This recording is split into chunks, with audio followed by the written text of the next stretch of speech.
from LA.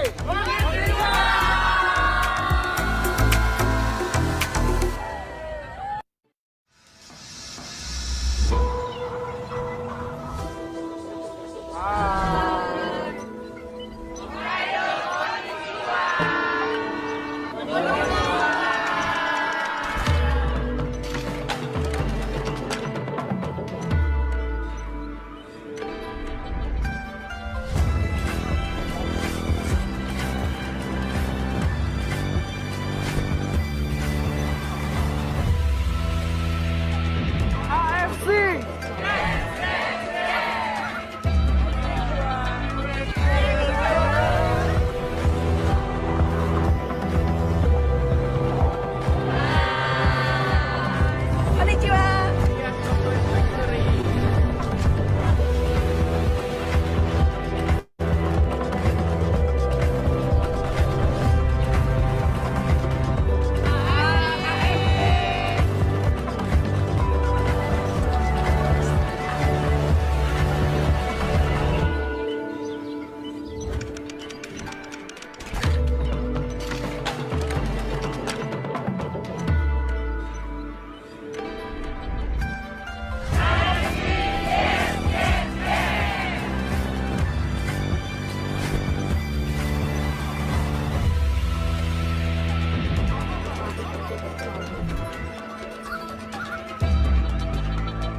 Sharing happiness melalui hati, itu dia cipta lagunya.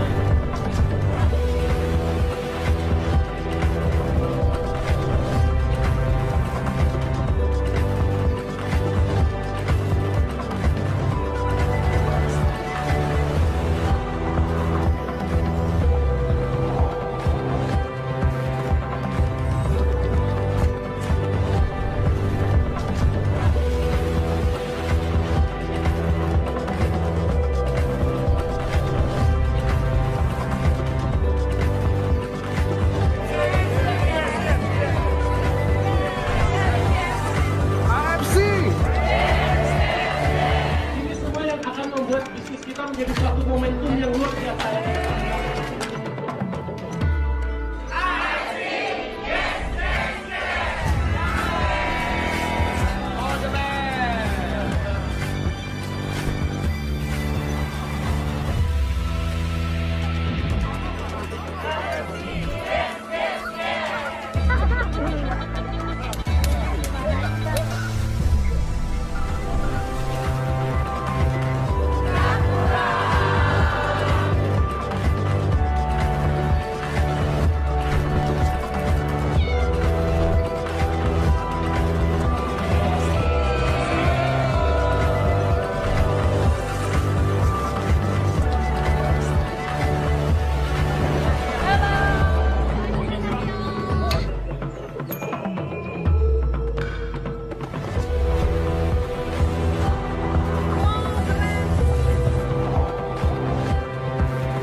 Jakarta.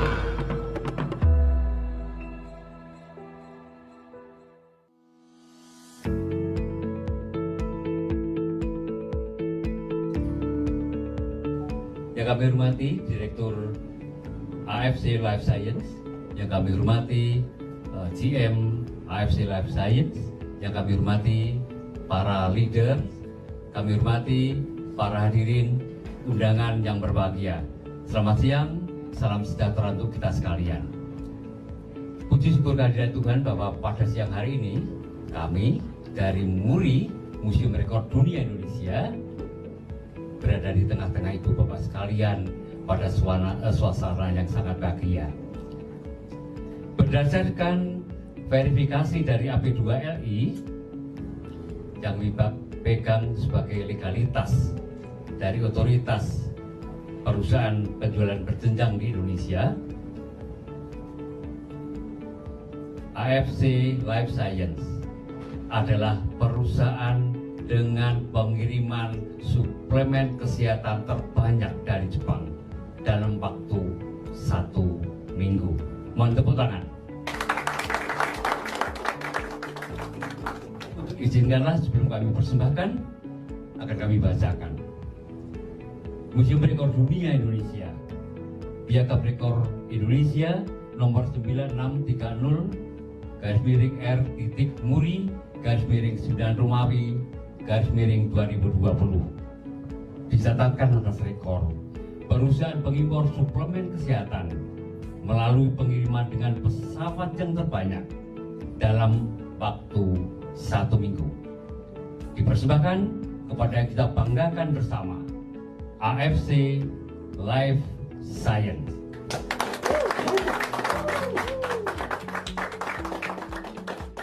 Selamat siang semuanya, saya Ernest Prayuda, CEO dari AFC Life Science. Di sini ada Niko juga, GM kita, dan para leader kita. Officially kita hari ini menerima rekor MURI, yaitu kita adalah perusahaan suplemen yang mengimpor produk dari luar negeri masuk ke Indonesia dengan menggunakan pesawat terbanyak.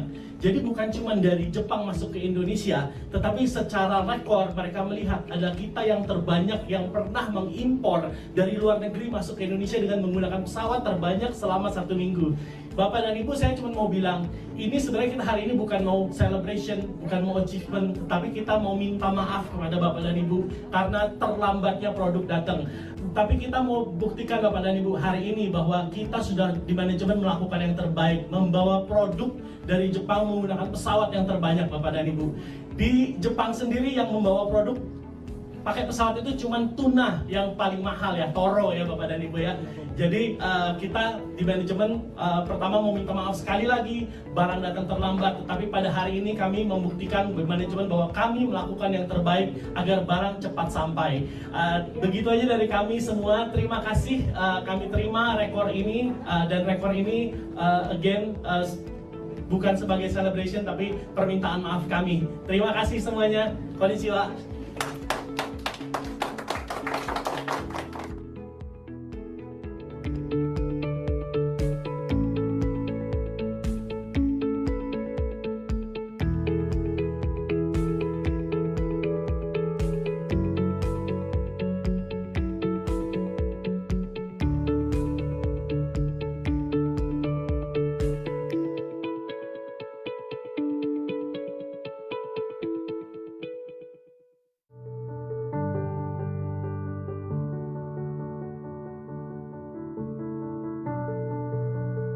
Monotsukuri. It's a Japanese word and concept which literally means making things, and it has been used for nearly 1,500 years. The word does not only refer to the production and processes used during manufacturing, but also the spirit of making an item extremely well.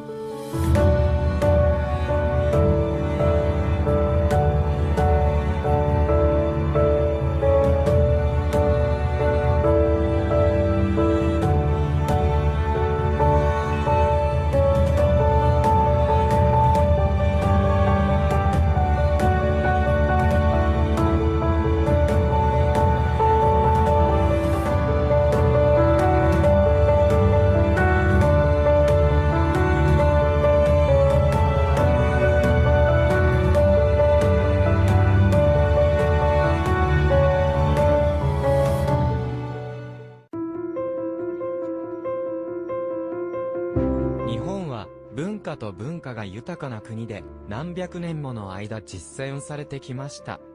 常に礼儀正しく、規律正しく、時間通りに働く人々。仕事の倫理と全体性、忠誠心と献身を守るだけでなく、人生と仕事に多くの哲学を適用します。その一つがものづくりです。ものづくりやアイディアの開発において、常に精度と完成度を追求する姿勢です。これには、製品の製造プロセスにおける改善と改良のための絶え間ない調査が含まれます。私たち AFC でも製品の革新と改善を決してやめませんでした。そこでインドネシア人のために特別に作成した素晴らしいソップが作成されました。より多くのペプチド、より多くの特許、より強力。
booming saat ini Bapak dan Ibu.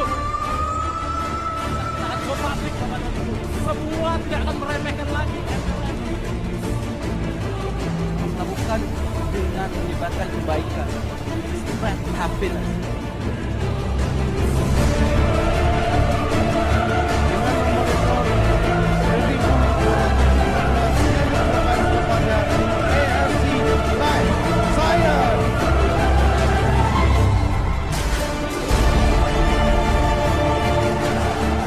Terima kasih banyak kepada Pak Michael sama Pak Atta. Terima kasih saya ucapkan tentunya kepada para founder, Pak Ems dan kawan. Sukses itu apa? Yang penting kita yakin dari yang udah.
EFC bersama kita bisa.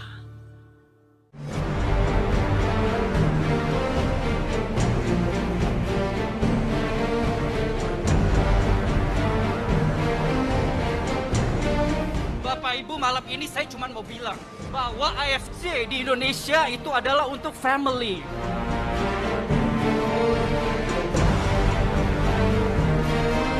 Atas nama Kemenparekraf, saya mengucapkan selamat dan sukses atas diselenggarakannya AFC Spirit of Samurai.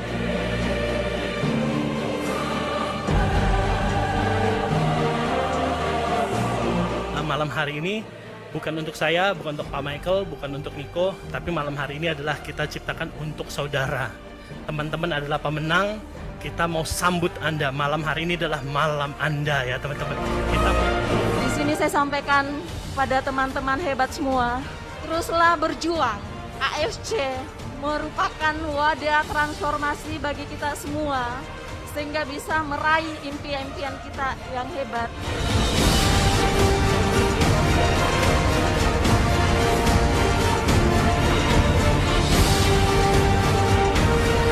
Sukses itu bukan sebuah kebetulan Bapak Ibu, semua harus kita perjuangkan. Di AFC ini semua bisa sukses tanpa mengenal latar belakang Bapak Ibu. AFC semua, upline-upline saya yang udah bantu saya, karena mereka teman-teman semua tujuan hidup saya berubah gitu ya. Masalah akan tetap pasti ada, tapi kalau Anda fokus semua kepada mimpi Anda semua, bahwa semua masalah tadi cuma jadi samar-samar.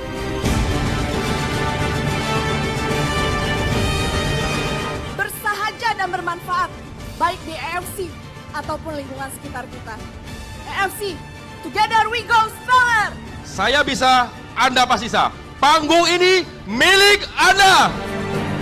Bukan hanya kita yang hadir di sini bisa berhasil, tapi kita akan membawa banyak orang memiliki masa depan yang jauh lebih baik, baik sehat secara jasmani maupun sejahtera secara finansial, sukses di mata manusia maupun mulia di mata Tuhan. Kalau Anda percaya kalian akan menggoncang sejarah AFC Indonesia, berdiri katakan saya orangnya.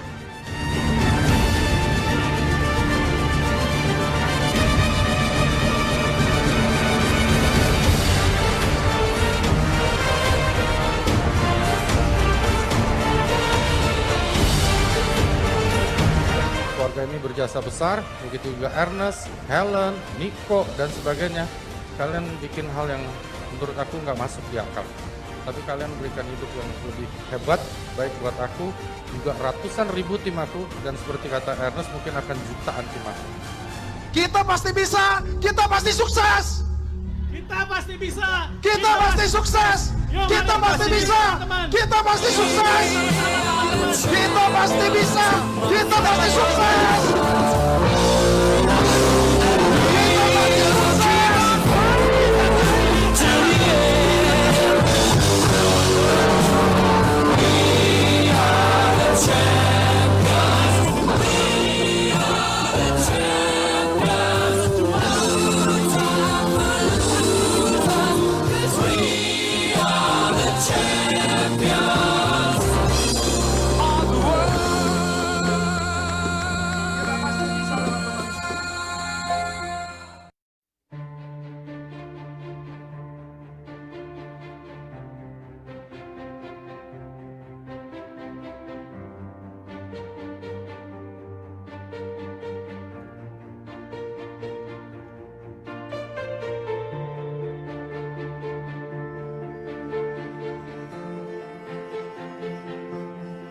Halo teman-teman semua, hari ini kita sedang persiapan dan GR untuk acara Spirit of Samurai besok. Kalau teman-teman lihat, kita lakuin yang the best buat merayakan teman-teman semua. Saya harap besok bisa menjadi malam yang luar biasa. Bantu doa agar cuaca berpihak sama kita teman-teman. Talent-talent yang kita bawa adalah talent-talent terbaik, dan ini adalah acara besar, acara terbesar pertama di Bali setelah COVID. Jadi kita adalah pembuka acara di Bali itu teman-teman. Mudah-mudahan ekonomi di Bali pulih kembali. Kita juga menggandeng UKM-UKM di mana teman-teman nanti bantu berbelanja, bantu ekonomi Bali pulih kembali.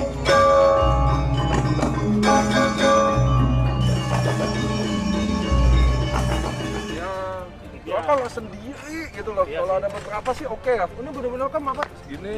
Oh jadi gini, nah, mungkin Rama Sintanya dia jalan duluan, saya ngikutin mereka gitu ya. Terus tiba-tiba si itu datang menyerang gitu ya. Lalu soalnya kan Bapak kubunya Rama Sinta. Tapi kalau masuk dari kecapnya, lihat ya. Wah nggak bisa sih. Halo AFC, kita lagi gladi resik. Kita persiapannya udah almost 80%. So teman-teman, this is acara event di AFC yang paling besar. Semoga teman-teman tahu bahwa perjuangan pasti ada endingnya teman-teman. Mudah-mudahan kalian bisa ada di panggung ini. So enjoy the GWK.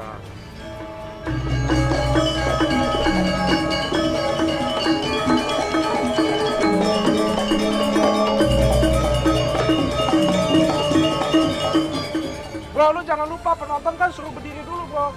Udah tau kan waktu dia nerima, dia akan ball kan.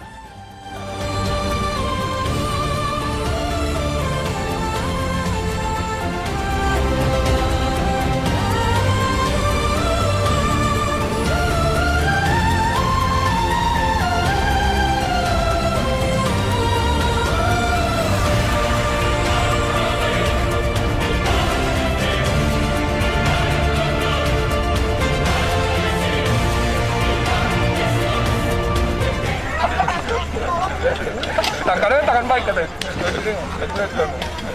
Anoman itu ternyata baik. Oh iya Pak. Katanya kan udah. Sempat sini Oke, teman-teman, panggung ini kita hari ini berkumpul semua bukan untuk sekedar ngumpul-ngumpul atau nekat-nekatan. Kita semua dari Sabang sampai Merauke, berbagai aneka ragam ras agama, kita berkumpul ke satu tempat ini untuk satu tujuan, untuk nyatuin doa, untuk nyatuin impian kita semua. Saya ngomong gitu tuh Pak, bla bla bla bla bla. Habis itu lagi ya, Michael ngomong apa? Ini kan saya persiapkan segera malam ini. Oh, hari ini musibah saya kembali ini teman-teman. Mereka yang berusaha dari nol, mereka yang tidak punya apa-apa, tapi mereka mau. Mereka bermimpi dan mereka berjalan. Dan mereka berdiri malam hari ini menjadi seorang musido. Di AFC teman-teman, mereka sudah membuktikan bahwa hidup mereka bisa berubah. Mari teman-teman, yang belum saat ini, Anda mulai lagi bermimpi. Saya percaya 2021 akan menjadi tahun milik saya. Di tahun ini kita akan menjadi sukses. Kita akan bisa sama-sama bangga. Mari sama-sama kita bangkit dan katakan, saya bisa. 2021, saya bisa.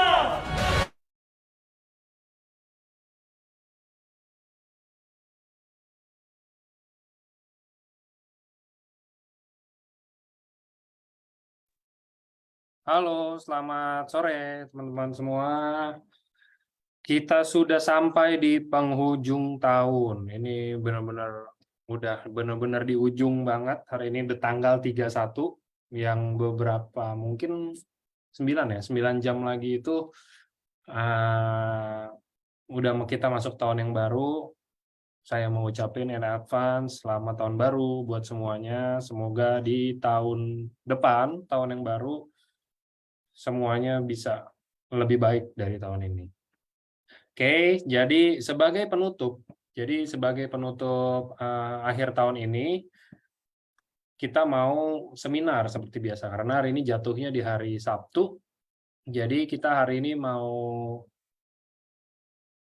tanya jawab, lebih ke arah tanya jawab nanti ada dengan speaker yang kebetulan adalah dokter, dan hari ini topiknya itu Utsukushi dan NK-cell untuk infeksi bakteri dan virus. Kenapa dibahas kayak begini? Karena kalau yang mungkin sering lihat sosial media atau berita atau artikel atau apa, itu tuh udah mulai karena mungkin ini ya, mungkin karena cuaca juga atau apa segala macam. Kalau di Indonesia tuh lagi banyak yang sakit, flu segala macam karena virus, mungkin virus yang menyebabkan flu dan lain-lain itu bisa. Terus ada juga yang sekarang lagi baru-baru ini nih yang ada dari Korea, dia ada infeksi bakteri baru yang sebenarnya sih kita belum dalamin ya, kita belum tahu faktanya apa aja, belum ada mungkin kayak pembelajaran, artikelnya dan lain-lain dari yang emang berkompeten. Cuman sekarang kita mau ambil garis besarnya aja, kita belajar dari pengalaman sebelumnya, COVID ya kan, COVID muncul dari Cina lagi itu. Terus wah nggak mungkin lah sampai Indo, masih lama lah sampai Indo ya kan, lagi itu saya inget saya ngalamin itu masker masih satunya tuh cuma 500 perak atau berapa ratus perak gitu, masih lama lah ini COVID sampai, nggak mungkin lah ini kayak udah di Cina aja deh atau apa gimana gitu kan, tiba-tiba masuk aja kan dari Singapura apa segala macem, akhirnya sampai ke Indonesia. Nah saya mau membantu teman-teman semua untuk menghindari kejadian-kejadian yang udah lalu-lalu tersebut, dengan sekarang kita sama-sama mendengarkan edukasi dulu dari dokter tentunya, tentang apa pentingnya Utsukushi buat teman-teman semua, walaupun sehat, walaupun mau ada yang mungkin ada gangguan kesehatan apa, mau ada yang masih sehat bugar gitu loh, mau ada yang nggak kenapa-napa sama sekali, saya nggak kenapa-napa, saya nggak butuh. Nah, hari ini kita mau bahas kenapa kok teman-teman butuh ya, walaupun sekarang teman-teman merasa sehat atau apa, kenapa kok saya masih harus butuh Utsu? Karena saya pribadi, saya aja masih minum setiap hari, saya minum dua Utsu, 2 Suba, padahal saya nggak kenapa-napa nih, saya oke-oke aja gitu loh, saya masih minumin terus, terlepas dari mungkin saya kerja di AFC gitu ya, maksudnya kan kayak kita sama-sama peduli lah dengan kesehatan, kita sama-sama peduli dengan kebugaran tubuh kita sendiri gitu loh. Jadi hari ini kita mau bahas tema apa pentingnya Utsu, apa pentingnya NK-Cell, kenapa harus dikonsumsi walaupun kita sehat, dan manfaatnya tuh apa aja sih? Apakah dengan konsumsi Utsu aja kita udah bisa mencegah infeksi-infeksi baru-baru itu yang nanti akan muncul mungkin, ataukah memberikan efek apa gitu loh Utsukushi. Kita mau dalamin itu di akhir tahun ini, kita mau belajar bareng. Ini udah ada Dr. Trevino yang seperti biasanya akan membantu kita semua biar mendapatkan ilmu-ilmu baru, men-sharing-sharingkan berbagai hal tentang kesehatan yang teman-teman pastinya nungguin untuk dengar ilmu-ilmu yang akan disampaikan. Nah, selamat sore dok. Selamat sore, Angga. Apa kabar? Baik dok. Selamat tahun baru loh dok. Selamat tahun baru juga menjelang. Tinggal berapa jam lagi? 9 jam lagi. Ya, Iya. 9 jam lagi udah tahun baru nih. Jadi biar semuanya Hebat, baru. ya. Masih siap mendengar ini, hebat-hebat nih teman-teman. Iya, saya nggak berasa kita udah berapa tahun berarti Zoom ya. Kalau saya mau tarik dari awal pandemi itu 2019 akhir, 2020 awal deh. Berarti 2020. udah, kalau 9 jam lagi anggapannya udah masuk 3 tahun. Udah 3 tahun nih Zoom kayak begini. Kan? Betul. Pasti teman-teman semua juga dapat ilmu-ilmu lah harusnya ya kan. Karena kita MLM juga, walaupun kita perusahaan farmasi atau apa, tetap kalau orang awam ngelihatnya kita nih jualan produk gitu loh. Nah, kalau kita nggak tahu produknya, kita nggak bisa bantu mungkin sedikit jelasin. Saya nggak bilang jelasin full ya, karena kita semua bukan dokter. Cuman seenggaknya kita paham deh, maksudnya kulit luarnya kayak kita mau makan kacang nih, udah tahu dah kulit luarnya ini busuk atau enggak nih dalamnya gitu loh. Kan udah kelihatan tuh dari kulit gitu kan. Nah, mungkin kalau tadi kan saya intro dok tentang yang Utsu dan NK-Cell. Mungkin ada mau tambahan atau apa nggak dok kalau dari dokter tentang topik hari ini? Ya, jadi ada, mungkin kalau pernah dengar presentasi saya yang dulu ya, ini ada tambahannya pasti. Tambahannya itu ilmu tentang otak kita ternyata ada di usus. Bukan ternyata ada di usus. Kita punya otak lain selain otak yang ada di kepala kita, itu otak usus. Otak usus kita ini berkaitan juga dengan makanan yang kita makan, termasuk kenapa kita harus makan atau mengkonsumsi Utsukushi ini. Nah, di situ nanti ada cerita. Oke, kalau gitu silakan mau dimulai, boleh langsung dok. Oke, terima kasih. teman-teman yang hebat-hebat nih malam tahun baru masih bersedia mendengar. Tentu saya akan memperhatikan juga waktu kita semuanya, berarti juga ada yang mempersiapkan malam tahun baru, sehingga saya akan berusaha jelas dan seefisien mungkin dengan waktu. Oke, nanti juga kalau tanya jawab silakan sedapat mungkin yang berkaitan dengan materi ini ya. Nah, saya diberikan materi tentang Utsukushi dan NKCL ini. Suara saya cukup jelas ya? Sangat jelas, Dok. Oke. Nah, ini isinya. Jadi kalau teman-teman masih belum tahu apa isinya, segera lihat kotaknya dan dibalik ya. Dibaliknya kemudian lihat ingredients-nya apa isinya. Nah, kenapa sih cerita tentang NKCL ini, apalagi dikaitkan dengan virus ya. Sekedar untuk teman-teman ketahui bahwa ini kalau ada virus seperti ini ya, let's say misalnya COVID-19 masuk ke dalam tubuh kita ya. Ini ukuran partikel tempat virus yang dompleng beda-beda. Nah, kalau ternyata ada partikel yang sangat kecil, dia bisa langsung ke paru-paru, masuk ke dalam peredaran darah. Nah, di dalam ujungnya itu paru-paru, ujungnya saluran pernapasan kita, namanya alveoli, dan masuk dalam pembuluh darah, dia bisa ketemu bermacam-macam sel. Namanya sel imunitas tubuh pertama kita nih, ya, efektor yang pertama, atau unit reaksi cepatnya kalau ada virus masuk ke dalam jaringan kita, dan termasuk jaringan pembuluh darah. Di dalamnya Anda lihat ini ada NK sel. Setelah itu tubuh akan bereaksi, makan virusnya, kemudian manggil teman-temannya lagi, dan timbul yang kemudian reaksi oleh limfosit T dan limfosit B, ya, dan membentuk antibodi yang lamanya 7-14 hari. Jadi kalau mau vaksin, nggak langsung nih dapat antibodinya, tapi setelah 1-2 minggu, 1-2 minggu baru muncul antibodinya. Nah, ini latar belakang ketika kita berpikir dan berbicara tentang sel yang sangat menarik ini, namanya NK cell. Kalau sudah pernah dengar, singkatannya adalah natural killer cell. Waduh, ini pembunuh alami ya, pembunuh alami. Pembunuh bayaran nggak ya? Ini dibayar juga oleh tubuh ya, dikasih energi kan makanan ya. Dibayar oleh tubuh untuk menjadi pembunuh alami, NK cell ya. Nah, NK cell inilah akan menjadi pokok bahasan kita. Sehingga nanti kalau teman-teman selesai dalam diskusi kita hari ini, sudah lebih kenal lagi NK cell itu apa sih, lalu Utsukushi kita apa, dan peran aktifnya dalam mengaktifkan NK cell ini. Nah, sekadar cerita, jadi ini bukan gambar yang paling persis, tapi yang saya bisa temukan yang paling mendekati lah gitu ya. Kita punya sumsum tulang, bone marrow, ya, memproduksi bermacam-macam sel-sel darah. Jadi sel darah nggak cuma satu ya. Kalau kita tusuk kita lihat darah keluar warna merah, tapi kalau kita lihat di bawah mikroskop banyak sel di dalamnya. Ada sel-sel pertahanan tubuh. Sel-sel pertahanan tubuh ini kemudian masuk ke dalam kelenjar yang namanya timus, ya, untuk dimatangkan dan menjadi sel dewasa. Lalu keluarlah menjadi sel-sel serinya limfosit. Ya. Nah, ini kalau dilihat ada sel yang berpotensi besar menjadi sel-sel lain, ya. Ada sel namanya sel seri limfosit. Kalau kita gedein lagi sel limfositnya ini, nah, ini ke sini nih, ya. Maka kita bisa melihat nih ada namanya limfosit B, ini yang memproduksi antibodi, ada limfosit T, dan ada natural killer cell. Jadi kalau kita periksa darah, mau lihat di mana sih NK cell? Nggak ada sih yang nulis NK cell.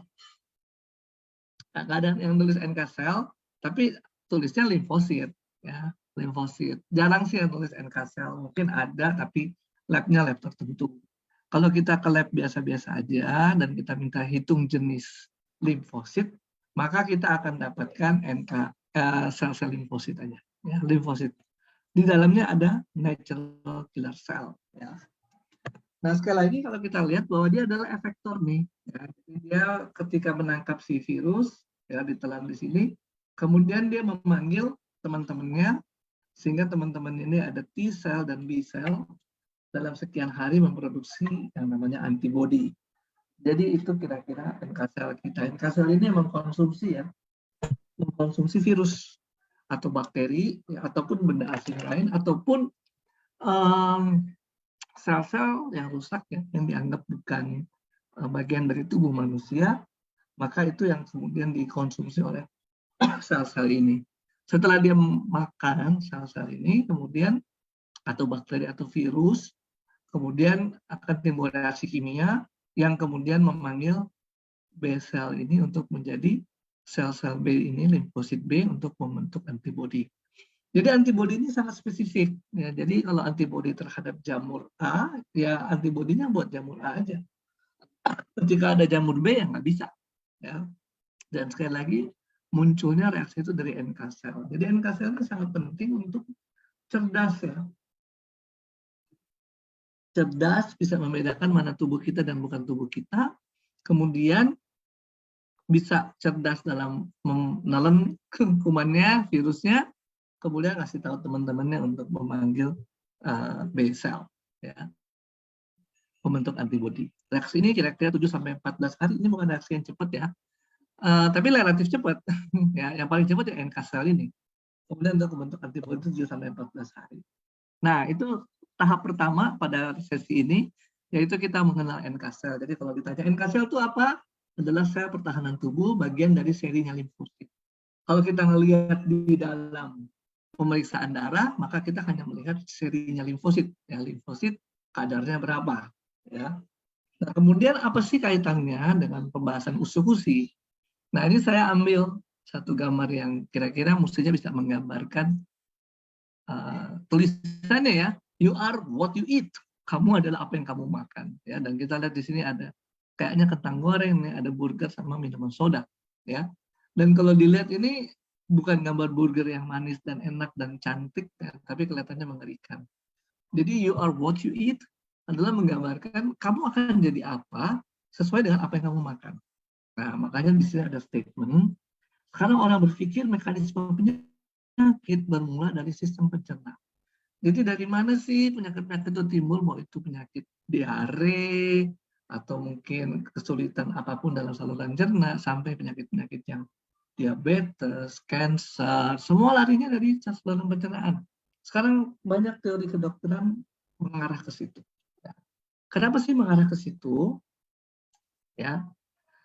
Nah, ini kita mau memperkenalkan bahwa tubuh manusia ini you are not alone ternyata ya. Kita nggak sendirian.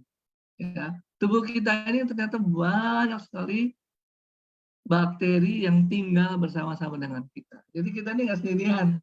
Kita ini ibaratnya ekosistem. Kalau ekosistem itu artinya suatu lingkungan yang ada bermacam-macam makhluk hidup di dalamnya. Ekosistem kota misalnya, ada manusia. Nanti manusia pelihara anjing, ada kucing, ada tikus. Ya kan, itu ekosistem kota. Ada pohon. Nah, manusia ini ekosistem. Ada hewan, ada tumbuhan-tumbuhan ini. Ya, di mulut ada ini. Fokusé, ada Rotia, ada Neisseria, bla bla bla, ada Candida. Di usus ada Bacteroideae, ada Clostridioideae, ini semua nama-nama keluarganya. Di vagina ada ini. Di kulit nanti ada lagi. Ya. Jadi ternyata ini semua adalah bakteri-bakteri yang bisa kita dapat dari laut, dari tanah, dari tumbuhan, dari manapun dari muka bumi. Jadi ini kita manusia ini suatu lingkungan yang berjalan. Ya, walking ecosystem, ya, sama seperti tempat tinggal kita itu suatu ekosistem. Saya tinggal di sebuah rumah, ada makhluk-makhluk hidup lain di dalamnya, nggak cuma saya, ya. Antara lain pasti ada pohon mungkin, ya, ada hewan, ada serangga, nyamuk mungkin ada, dan sebagainya. Nah, mikroorganisme juga terdapat di saluran cerna kita, gastrointestinal tract, ya. Nah, ini ada bakteria yang present, yang paling banyak ada golongan ini. Lihatnya ada Prevotella, mungkin nggak pernah dengar. Streptococcus, mungkin pernah dengar. Veillonella, Helicobacter, barangkali pernah dengar. Helicobacter ini bakteri yang patogen. Ya. Kemudian ada bakteri-bakteri ini, ya, lihat tuh ya, beda-beda. Ya. Di sepanjang ini adalah lambung, kemudian usus 12 jari, lalu usus kecil, sampai ke usus besar dan keluar. Ya, ini isinya, ini nama organnya. Lalu isinya ada ini nih, ya. Nah, isinya ini, ya. Kemudian apa yang kita lihat di sini bahwa di lambung ada sekresi asam lambung, ya, pengeluaran asam lambung dan sebagainya dengan pH yang berbeda-beda. Ini adalah lingkungan. pH ini keasaman, ya, keasaman. lingkungan yang berbeda-beda yang menyebabkan bakterinya juga beda-beda. Ya. Lalu mereka ngapain ya? Ternyata bakteri baik dan ada bakteri jahat dalam tubuh kita. Kita jadi punya teman-teman yang baik dan yang jahat sama-sama, ya nggak cuma yang baik doang. Kita lebih kenal dengan sebutan probiotik, atau yang jahat kita sebut patogen. Semuanya ada. Tadi contohnya kita dengar di lambung ada Helicobacter. Mungkin kalau sering sakit lambung, sering GERD, sering ulkus, paling dokternya bilang, wah ini saya perlu antibiotik karena ada Helicobacter. Ya. Jadi yang baik maupun yang jahat perlu ada dalam tubuh kita. Yang jahat-jahat ini kenapa? Kalau kita ada jaringan yang mati, sel yang mati, itu juga perlu dihancurkan, decay atau decomposting ya. Kalau kita mengubur sesuatu benda hidup ke dalam tanah kan lama-lama hancur, daun misalnya jadi kompos dan sebagainya. Nah ini kerjaannya patogen, kerjaannya patogen. Jadi kita punya juga, hanya nggak boleh terlalu banyak. Kalau terlalu banyak kita jadi sakit. Nah usus kita kayak gini nih ya, kalau kita lihat. Ini kalau kita potong ya, dalamnya tuh ada ini. Kalau makan babat ya, nah, saya suka bilangnya makan handuk ya. Kayak gini nih dalamnya nih ya. Ini kalau diurai lagi jadi kayak gini kecilnya. Ini kalau diurai lagi, nah kayak gini. Ternyata banyak macam sel, nggak cuma satu macam sel ya. Ada sel-sel yang kemudian fungsinya macam-macam ya. Tapi kalau Anda lihat di sini selnya sangat rapat. Ini sangat rapat, jadi kalau Anda suka mendengar kuliah-kuliah awal mengenai SOP, ada disebut atomnya sangat kecil, molekulnya sangat kecil gitu ya. Kurang dari 600 kilodalton, karena ininya sangat kecil nih. Sementara kalau dia rapat begini, protein-protein besar, seperti misalnya molekul-molekul besar seperti protein, karbohidrat itu nggak bisa lewat. Dan rapat banget, mesti dikecil-kecilin. DNA juga mesti dikecil-kecilin. Semua mesti dikecil-kecilin baru bisa lewat. Karena ini sangat rapat. Tapi sangat rapat, matinya cepat. Ya. Kerjanya juga banyak dan masih cepat. Dalam 4-7 hari harus diganti terus. Yang menggantikan ini stem selnya di sini. Ya. Lalu dia menggantikan dan bergerak terus keluar mati. Ya. Berubah fungsinya ya sesuai dengan fungsi di dalam pencernaannya. Dari sini dia berawal bergerak ke atas, keluar, mati. Ya, itu juga sama. Dan ini dalam 4-7 hari loh.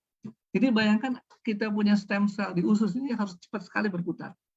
Dan makanya banyak sekali stem cell yang masih muda ya di dalam usus kita. Dan kalau dia nggak berjalan fungsinya dengan baik, dia akan membuat kebocoran tentu saja ya. Belum sampai ke situ, nanti kita lihat di sini ya. Gambarnya seperti leaky gut ya, kebocoran. Kalau ini nggak ada penggantinya maka bocor ya. Bocor atau mati seperti ini, pecah selnya, maka ini benda-benda yang ada di dalam usus bisa masuk ke dalam aliran darah. Ya. Nah, sebelum masuk ke situ, kita lihat di sini nih, di dalam rongga-rongga tubuh kita, saluran napas, ya, itu semua bentuknya hampir-hampir mirip ya. Bahwa itu semuanya rapet nih, menjaga supaya nggak terlalu banyak zat-zat yang tidak penting masuk ke dalam tubuh kita. Usus juga sama seperti ini, ya, dengan bermacam-macam sel. Selnya seperti ini nih variasinya. Nanti lihat sendiri aja ya buat kenalan. Sel ini sel apa, namanya apa gitu, buat tahu aja, nice to know. Yang penting Bapak Ibu tahu bahwa sel usus kita juga sel saluran pernapasan sangat rapat ya, untuk mencegah jangan sampai terlalu banyak zat-zat yang tidak dibutuhkan masuk ke dalam tubuh kita. Tapi kalau stem cell-nya nggak berfungsi benar, nggak diganti, ya kadang-kadang bisa bocor. Sebut leaky gut, ya. Antara kemampuan untuk zat-zat itu lewat, namanya permeabilitas, ya. Lalu ada di usus sendiri ada molekul hidup lain, ya, mikrobiota, artinya molekul hidup yang kecil, kemudian ada imun sistem, itu berinteraksi ya. Nah, makanan yang kita makan ini dimakan sebenarnya bukan langsung nih, ternyata menurut teori baru mikrobiota di dalam tubuh kita ini yang makan, ya, makan sehingga membantu penyerapan dalam bentuk yang lebih cair dan kecil. Jadi yang kita makan nasi apa semua gede-gede dihancurin dulu sama gigi kan. Tapi sepanjang perjalanan mulai dari air liur terus ke dalam sini juga ada mikrobiota yang membantu mengecilkan, ya, sehingga kemudian bisa dikonsumsi. Ya. Nah, interaksinya itu selain dari makanan juga ada jaringan-jaringan paling mudah rusak tadi yang namanya epitel, yang paling permukaan, ada sel-sel imunitas tubuh, ada interaksi juga dengan pembuluh darah, otot polos, dan sistem saraf di dalam usus tersebut. Nah, interaksi itu tersebut yang kemudian membuat istilah namanya brain gut tadi ya. Jadi otak yang ada di dalam usus, ya, otak dalam usus.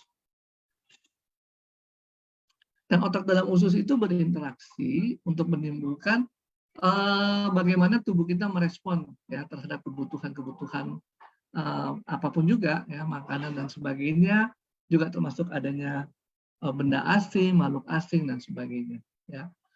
Nah, Anda lihat di sini dalam gambar leaky gut ini ya, tadi yang sel-sel rapat ini ternyata ada kebocoran. Sehingga kemudian zat-zat yang diolah oleh bakteri di dalam usus yang mau dibuang, nggak semua dipakai, bisa masuk. Nah, inilah yang kemudian menimbulkan apa nih? Inflamasi nih. Ya. Inflamasi itu adalah radang, ada yang menimbulkan autoimun, ya, ada yang menyebabkan reaksi diare mungkin, ya, malabsorpsi, ya, atau jadi kekurangan zat gizi, ya, atau yang mencapai otak. Jadi timbul penyakit-penyakit yang lain. Dan itu semua mencapai macam-macam ya. Nggak semua itu aja jadi bisa seluruh tubuh. Jadi kalau kita bilang di sini, kenapa sih aging itu terjadi? Penuaan itu terjadi. Ya. Nah, di dalam usus kita ini harusnya ada stem cell yang rajin merestorasi, memperbaiki sel-sel di dalam usus kita. Ya, kalau ada kerusakan diperbaiki, sehingga kemudian jaringan itu berfungsi dengan baik. Namun kalau tidak bisa diperbaiki, terjadi kebocoran. Ya. Kebocoran, kemudian akibatnya apa? Ini mengganggu ISC. ISC ini stem cell, I-nya intestinal usus. Stem cell-nya terganggu. Ya. Terganggu, jadi nggak bisa memperbaiki. Itu jadi satu lingkaran. Akibat dari metabolit yang terjadi yang dibentuk oleh mikrobiota. Nah, di sini perannya mikrobiota, si probiotik maupun patogen di sini. Ya. Lalu di sini perannya metabolik yang lain. Jadi misalnya perannya otak, endokrin, ya, hormon, perannya insulin ada di sini. Kalau pernah dengar IGF ada di sini. Lalu di sini ada imun system. Imun system ini sistem imunitas tubuh kita. Itu yang menyatakan, oh ini ada makhluk asing, ayo bikin radang, bikin perang, ya, radang, inflamasi. Nah ini semua berinteraksi. Berinteraksi mempengaruhi si stem cell ini, ISC, intestinal stem cell, untuk kemudian merestorasi atau nggak merestorasi. Dan itu menjadi suatu lingkaran. Kalau ternyata restorasinya nggak betul, perbaikannya nggak benar, nggak bagus, terjadi leak, kemudian terjadi metabolisme dari usus, dari bakteri dalam usus yang jelek masuk ke dalam jaringan, ya, membentuk suatu kerusakan-kerusakan. Kerusakan yang kecil namanya terjadi apa namanya itu stres oksidatif, ya. Radang-radang itu membuat stres oksidatif. Lama-lama jaringan rusak, sel-sel rusak, jaringan rusak menjadi organ rusak, ya, dan penyakit baru timbul, keluhan timbul. Ya. Nah itu. Jadi kita berbicara mekanisme penyakit dari mekanisme usus, ya. Semua penyakit. Tubuh yang tadinya baik-baik aja gitu ya, kayaknya dulu nggak alergi deh sama ini. Kok sekarang alergi? Dulu kayaknya nggak begini deh. Dulu kayaknya nggak diabetes deh. Dulu kayaknya nggak darah tinggi deh. Keluarga kayaknya nggak ada yang kanker deh. Nah, karena mekanisme-mekanisme itu, ya, yang tadi, ya, di dalam usus kita harusnya interaksinya bagus. Ada yang namanya mikroba, yang sel-sel probiotik, ada sel tubuh kita, sel-sel usus yang diganti terus tiap 4-7 hari. Ada imun sistem, ya, ada otak kita juga. Kalau interaksinya bagus, mulus semua. Ya. nggak ada zat-zat yang negatif, zat-zat yang jelek yang masuk ke dalam jaringan tubuh dan merusak. Ya. Nah, itu kita pikirkan. Jadi kalau Bapak Ibu mengkonsumsi sesuatu yang nggak bagus, itu akan membantu merusak dan lebih merusak lagi. Ya, sehingga kemudian kita harus berpikir dan kita mesti konsumsi yang baik-baik ya sebelum jadi macam-macam. Nah, sayangnya memang kita ini nggak akan berasa. Ya, kita nggak berasa. Kita konsumsi yang jelek apapun yang bagus nggak berasa. Baru berasa kalau organnya udah rusak, fungsinya udah jelek, baru tahu. Oh, tapi sekarang kalau kita bilang, oh, apakah gara-gara makan ini atau gara-gara makan itu? Nggak ada yang tahu juga. Karena sudah berlangsung berpuluh-puluh tahun. Kalau kita cancer hari ini dibilang cancer, itu berlangsung berpuluh-puluh tahun. Ya, nggak tahu sih berpuluh tahun, maksudnya udah lama lah artinya, udah lama. Ya. Nah, Anda lihat di sini kalau institusi kita ada beberapa ingredients yang penting, ya. Nah, di dalamnya saya mau menyinggung probiotik tadi, makhluk hidup yang baik-baik tadi, ya. Kemudian DNA sperma. DNA itu adalah molekul yang mencetak tubuh supaya sama persis. Jadi kalau kita punya sel kulit, mesti diganti oleh sel kulit dong.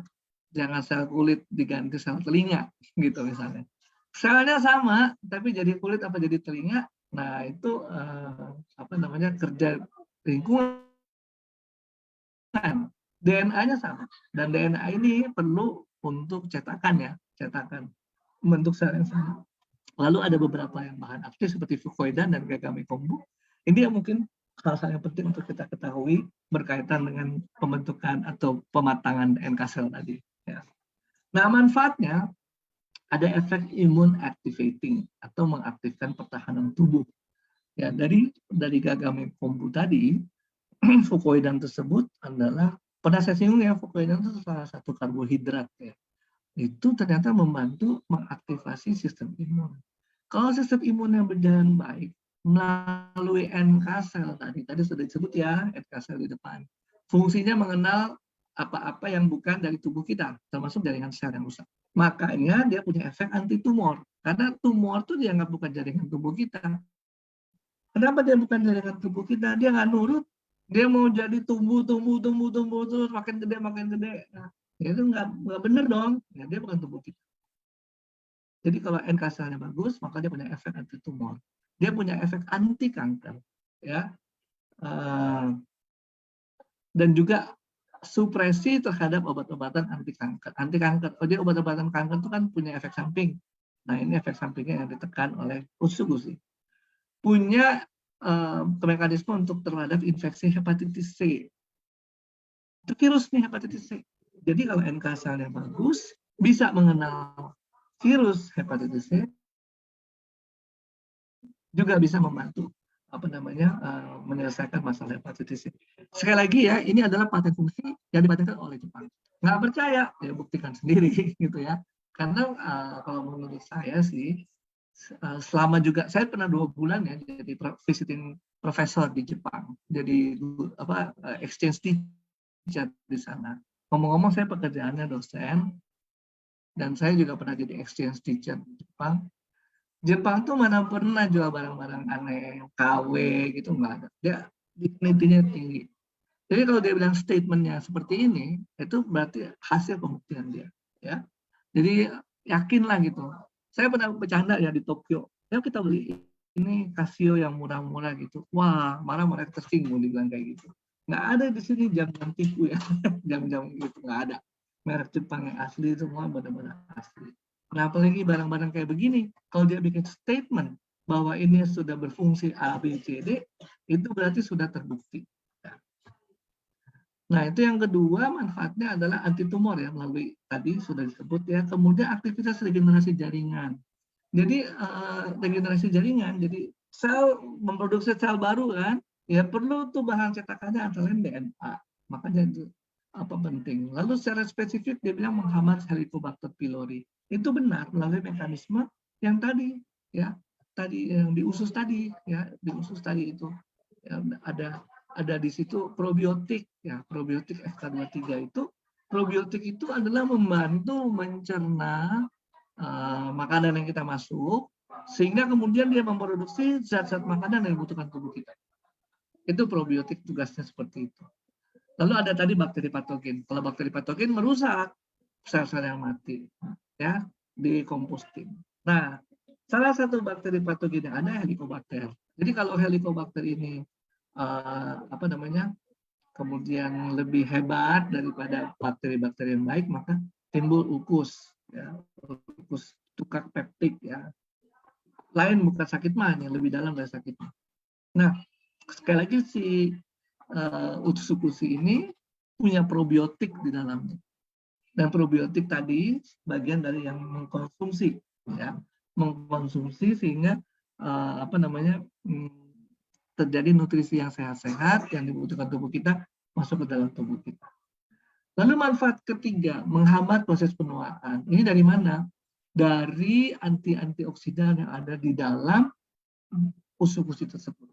Bagaimana caranya? Karena tadi ya, kalau ada leaky gut, kemudian ada metabolit, ada hasil-hasil pengolahan bakteri maupun tubuh kita yang nggak dibutuhkan, harusnya dibuang melalui kotoran, tapi masuk karena ususnya bocor, leaky gut. Nah, masuk itu akan menimbulkan reaksi, ya, rangkaian reaksi penuaan sih intinya, ya. Nah, dihambat oleh si antioksidan ini. Mengurangi juga perusakan daya ingat otak. Nah, ini tadi ya, kalau Anda sempat ingat lagi gambar yang saya sajikan, bahwa dari leaky gut itu ada yang langsung ke blood-brain barrier, ya, langsung ke otak. Ya. Nah, ini dengan adanya si usus ini, ya, bisa meningkatkan, mengurangi lah kerusakan-kerusakan. Ya. Kerusakan terutama juga mungkin di daya ingat. Jadi ini manfaat-manfaatnya Anda bisa baca lagi lebih khusus, ya. Nah, cara kerjanya nih, misalnya ada bakteri baik, ya, yang namanya H2-3 yang melatih sistem imun tubuh kita. Sistem imun yang aktif kemudian bisa melawan penyakit, ya, seperti hepatitis, tumor, dan sebagainya. Lalu ada fukoidan, itu nama molekul besar, tergolong karbohidrat juga, ya, atau polisakarida. Sakarida ini artinya gula yang banyak, ya. Sakarida, sakarin itu gula, poli itu banyak, ya. Jadi gula-gula yang banyak, ya. Atau kalau saya bahasa di sini adalah terdiri atas gula-gula yang kecil, kumpul-kumpul, ya, membentuk fukoidan yang terdapat di laut, ya. Nah, dia fukoidan merangsang sel-sel pembunuh, natural killer cell, yang ada di dalam usus, ya, sehingga kemudian dia menjadi lebih terlatih dan bisa membunuh apapun juga, termasuk membunuh sel-sel kanker. Lalu ada imun sistem yang ditingkatkan oleh si Diagome ini, yaitu imunoglobulin A. Imunoglobulin itu bagian dari antibodi, ya, antibodi yang dibentuk oleh sel B. Antibodi itu bisa dibentuk karena si NK sel ini. NK sel ini manggil teman-temannya, ya. Nah, ada lagi DNA, ya, dari sperma salmon jantan. DNA ini juga dicerna di serat tubuh, ya, dan menjadi suplai bahan baku untuk sel-sel bisa membelah diri, meregenerasi diri, ya. Dan ini kemudian kalau terjadi di otak, jadi meningkatkan daya ingat, terjadi di ginjal, membantu mengeluarkan sel-sel ginjal jadi bagus, sehingga sel-sel racun, termasuk asam urat juga hilang, meningkatkan kerja otot, kulit, dan sebagainya. Nah, again, bagaimana sekarang supaya kita melatih tubuh kita ini sehat? Nah, Anda bisa lihat sekarang bedanya, you are what you eat. Bentuknya saja hati. Hati itu udah mencerminkan gimana, ya, wah, suatu perasaan yang baik, indah, dan sebagainya. Lalu isinya hati itu apa? Sayur mayur, ya. Warna-warni lagi Anda bisa lihat, ya, bukan cuma hijau. Hijau aja ada gradasinya, lalu ada merah, ada kuning, ya, ada oranye, ya. Itu menggambarkan antioksidan. Tentu kalau Anda bisa makan seperti ini bagus, ya. Bukan main bagusnya, hebatnya. Tapi Anda bayangkan Anda akan bersaing dengan berapa ribu manusia, berapa juta manusia di muka bumi pertiwi ini untuk merebutkan sayur mayur. Sehingga kebanyakan akhirnya apa yang terjadi? Makannya dikit, nggak banyak, ternyata nggak bisa makan sayur banyak ternyata, ya. Selain nggak suka, mungkin juga nggak banyak, atau mungkin juga takut dibilang bersaing dengan gitu, ya. Kalau makan sayur terlalu banyak. Nah, ini isinya antioksidan yang bagus. Justru itu yang akan melatih si usus kita dengan teman-temannya. Di dalamnya ada bakteri probiotik sehingga kemudian bisa mempertahankan si usus ini supaya integritasnya bagus. Nah, sayangnya sih emang nggak semua bisa menyediakan seperti ini, ya, sehingga kemudian kita harus mengkonsumsi dari luar buatan pabrik tapi bahannya bahan alami yang sudah dibuat konsentrat. Itulah kemudian kita memperkenalkan produk. Dulu kok nggak perlu begitu? Ya dulu nggak sama dengan sekarang. Dulu kan orang nggak ada Kentucky Fried Chicken. Saya kenal Kentucky Fried Chicken setelah 10 tahun hidup ya, bukan baru lahir. Ya mungkin ada yang lebih banyak, lebih lama lagi baru kenal. Misalnya, aduh mohon maaf saya jadi ngebut merek. Maksud saya junk food. Ya, jadi makanan-makanan yang sekarang banyak produksi pabrik, junk food dan sebagainya yang sebenarnya consideration-nya adalah healthy food, ya, makanan yang kurang sehat. Nah itu produksinya makin banyak. Dulu nggak seperti itu. Dulu orang mau makan harus kerja, harus bisa makan. Sekarang kan enggak, ya. Sekarang kerjanya dikit, cuma pakai tombol, makanannya datang langsung di depan kita. Nah, you are what you eat. Anda makan bagus, Anda makan baik, tentu Anda akan sehat, ya. Nah sekarang apa yang Anda mau pilih? Silakan Anda pilih sendiri, karena itu adalah kemudian kepentingan kita sendiri, benar ya teman-teman semua. Nah sekarang udah cukup kira-kira gambaran yang menurut saya seperti ini loh hubungannya usus kita dengan NK cell.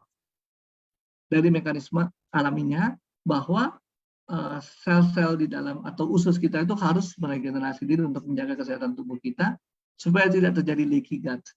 Selain itu juga dengan makanan yang sehat, maka metabolit yang terjadi dalam usus itu adalah sesuatu yang dibutuhkan tubuh kita, bukan sesuatu yang dibuang. Sehingga ketika dalam tanda kutip terjadi masalah di dalam usus kita pun makanan-makanan yang baik atau nutrisi yang baik yang masuk di dalam tubuh kita dan bukan yang ini. Itu dari aspek yang saya bisa sampaikan. Dan dari makanan yang baik itu kemudian kita bawa ke dalam aliran darah sehingga kemudian untuk melatih sel-sel natural killer cell kita.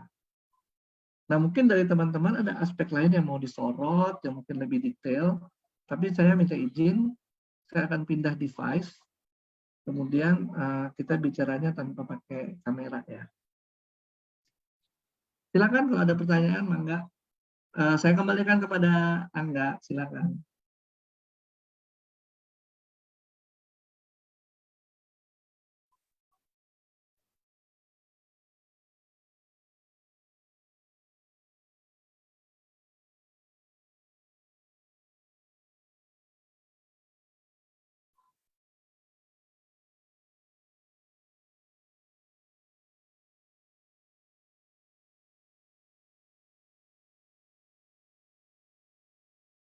Oke. Tunggu jelas. Saya ganti device ya. Oke, boleh dok.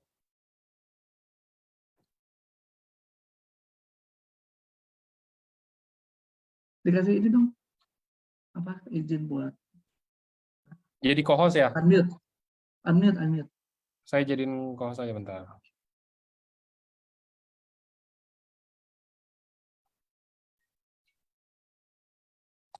Oke, ini udah ada. Silakan. Oke.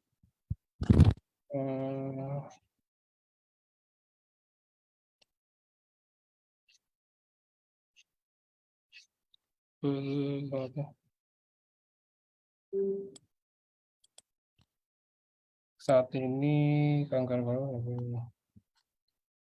Kalau untuk kanker usus dok, apakah itu kita harus tahu dulu kankernya itu tingkatannya yang berapa atau dan lain-lain, ataukah ada takaran khusus untuk penderita kanker?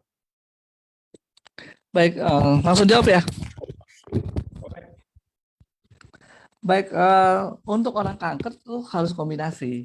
Jadi tentu aja karena kita bisa tahu kanker kalau barangnya udah gede ya, udah terlalu besar dan mengganggu. Sehingga perlu kombinasi entah itu operasi, entah itu kemo atau entah itu radiasi ya. Kemudian takaran yang diberikan untuk usus sifatnya lebih untuk satu ya, mengurangi efek samping dari pengobatan karena ada sifat antioksidan dari usus. Yang kedua adalah si usukusi ini berfungsi untuk melatih NK sel dan mengkonsumsi sel-sel kecil yang tersisa. Jadi dia nggak bisa dianggap sebagai satu-satunya pengobatan untuk mengatasi kanker, harus kombinasi. Karena udah keburu gede nih kankernya, nggak mungkin kita nungguin usukusi mematangkan NK sel dan makanin satu-satu. Ya. Nah, takarannya berapa? Takaran kita harus selalu mulai dengan seperti yang dianjurkan AFC. 2 saset dulu per hari. Kenapa? Karena tubuh punya kemampuan untuk merespon. Nggak semua tubuh akan merespon cepat. Sehingga kalau kita mulai dari yang paling kecil, lama-lama dinaikkan, kita bisa melihat berapa yang optimal. Kalau kita langsung gede, dan kemudian nggak ada respon, efeknya mungkin bukan cuma efek kepada perutnya, tapi kepada yang lain-lain ya, termasuk finansial dan sebagainya. Sehingga orang malah kemudian jadi nggak produktif ya, malah kemudian kata yang kecewa lah apa segala macam. Jadi tetap harus mulai dari dosis yang paling kecil bertahap. Dan itu mungkin kita kasih jeda waktu seminggu atau 2 minggu dengan dosis yang 2 kali sehari, baru kita lihat efeknya sesuai nggak dengan harapan kita. Oke ya, itu kira-kira. Terima kasih.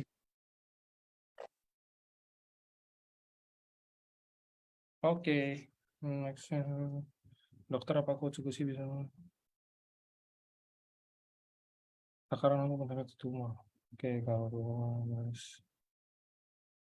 Dok, kalau untuk anak flu dan batuk mual-mual, itu kenapa dan harus bagaimana ya? Anaknya tuh susah banget makan. Apakah mungkin pertanyaannya itu, apakah mungkin bisa dikasih makanan fungsional ini kayak suba atau utsu dan lainnya gitu loh dok, untuk membantu anak ini biar mungkin jadi ada nafsu makan atau mungkin jadi nggak sering terkena flu dan lain-lain. Ya, jadi secara teoritis salah satu memang pertahanan tubuh kita ya harus ditingkatkan kalau seseorang mudah sakit. Nah, tentu saja dengan kita memberikan usukusi akan meningkatkan daya tahan tubuhnya. Dan yang kemudian Bapak Ibu harus perhatikan juga faktor lingkungan. Jangan sampai juga faktor lingkungannya tidak terperhatikan. Kita hanya mengandalkan satu ini juga. Satu sisi yaitu imunitas tubuh kita. Jadi semua harus berkontribusi sama. Katakan gini, misalnya usukusi kita berharap dengan usukusi sel-sel imun lebih bagus, tapi anaknya nggak makan dengan cukup bagus. Itu nggak akan berfungsi seperti yang kita harapkan. Kenapa? Karena untuk bikin antibodi perlu protein, dan itu kan nggak diperoleh dari usukusi. Usukusi isinya bukan protein, isinya antioksidan, isinya DNA. Ya, DNA bukan protein, tapi dibutuhkan dalam peremajaan sel. Ya, jadi itu kombinasi-kombinasi itu mesti Bapak Ibu perhatikan. Jadi sekali lagi baik dan penting Bapak Ibu meningkatkan imunitas melalui pemberian usukusi dan ditambah tentu dengan yang dibutuhkan oleh anak tersebut. Nah itu mungkin harus kita perhatikan baik-baik sih kalau sering-sering sakit, apa mungkin cuaca atau mungkin AC atau mungkin karpet, ya itu kalau berhubungan dengan lingkungan sekitarnya, ya atau mungkin makanan, ya makanan yang membuat daya tahan tubuh anak itu menjadi menurun. Itu mesti kita lihat baik-baik. Begitu mungkin saya nggak bisa lebih spesifik, tapi kalau mau konsultasi lebih lanjut mungkin lewat Catherine ya, enggak ya. Oke, silakan lanjut.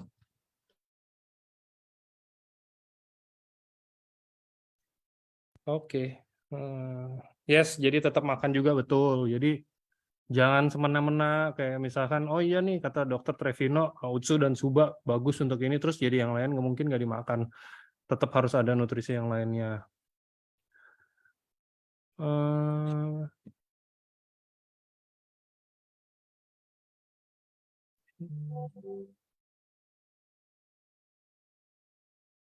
Oke.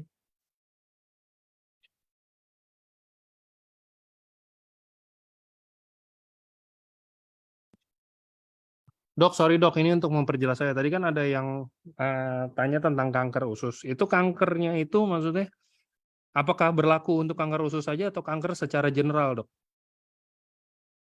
Oh itu berlaku untuk semua kanker. Kan NK sel itu kan bereaksi akan terhadap sel-sel yang nggak normal. Dan kanker di mana aja, bukan cuma di usus. Jadi bisa segala untuk. Tapi gini ya, yang tadi saya bilang bahwa bukan pengobatan. Itu kita ajuvan di situ sifatnya untuk menambah efek dari pengobatan. Karena seperti tadi kalau kita mau sebut cancer, kita tahu cancer setelah jadi gede barangnya. Jadi tentu saja kita juga harus mengkombinasikan dengan operasi barangkali atau dikecilin lewat radiasi atau dengan kemo. Gitu ya. Oke.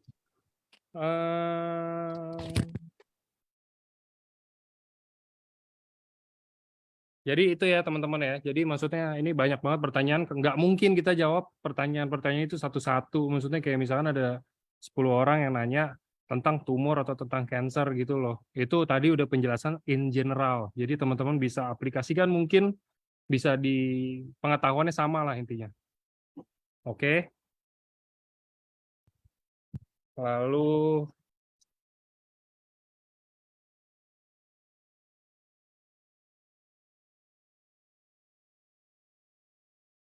kalau untuk keracunan makanan, Dok, apakah bisa dibantu dengan Utsukushi?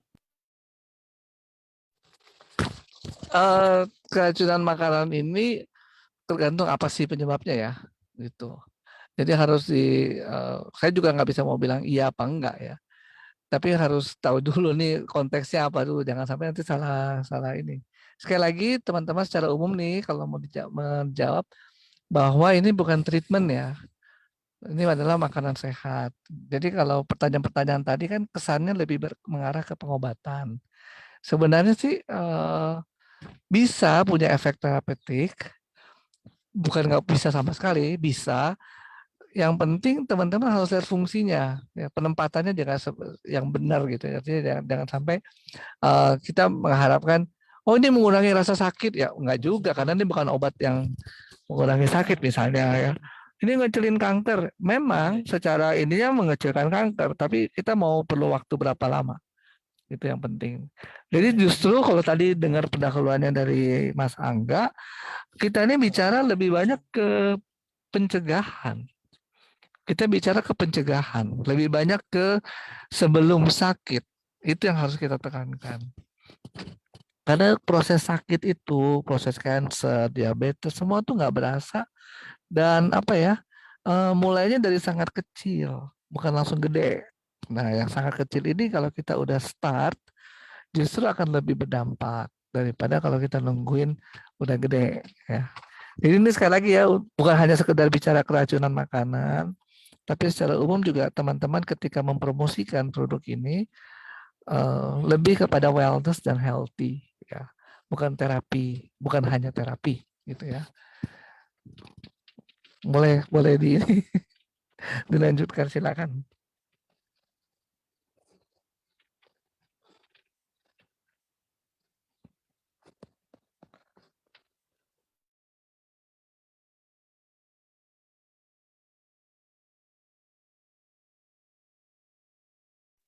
Oke.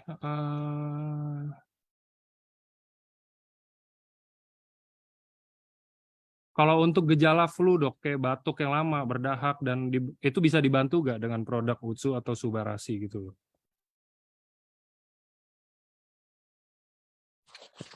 Batuk ya, bisa dalam konteks kalau kita makannya rutin ya. Saya kasih contoh aja, saya punya pasien ya, pasangan suami istri, yang satu COVID-19, yang satu dua-dua COVID-19, tapi yang satu makan rutin, yang satu nggak makan rutin. Efeknya beda. Yang makan rutin tuh nggak berdampak, nggak bergejala bahkan. Padahal positif COVID-19-nya. Jadi bukan sekarang aja, bukan nunggu sakit baru minum. Minum dari sekarang rutin. Nah, itu baru kelihatan dampaknya.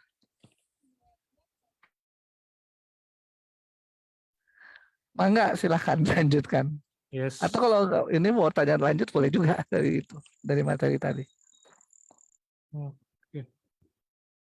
Karena itu mungkin masuk di dalam gejala flu, jadi sebenarnya ya masuk ke dalam bagian dari fungsi NK sel dan lain-lain gitunya juga ya teman-teman, untuk meningkatkan daya imun dan lain-lainnya.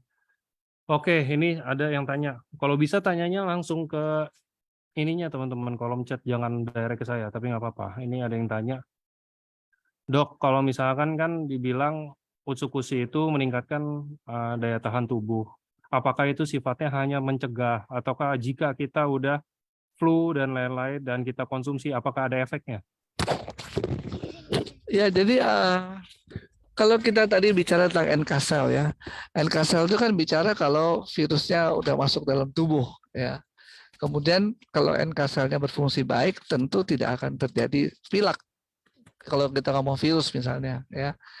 Jadi memang fungsinya di mencegah ya. Gitu. Tapi kalau kita udah sakit, kemudian virusnya udah berkembang kemana-mana, mencegahnya juga di tingkat sel. Artinya sel-sel hidung lainnya yang belum terinfeksi virus bisa dicegah dengan adanya NK cell yang baik ini. Tapi yang sudah jadi pilek ya harus diobatin, jangan dibiarin juga.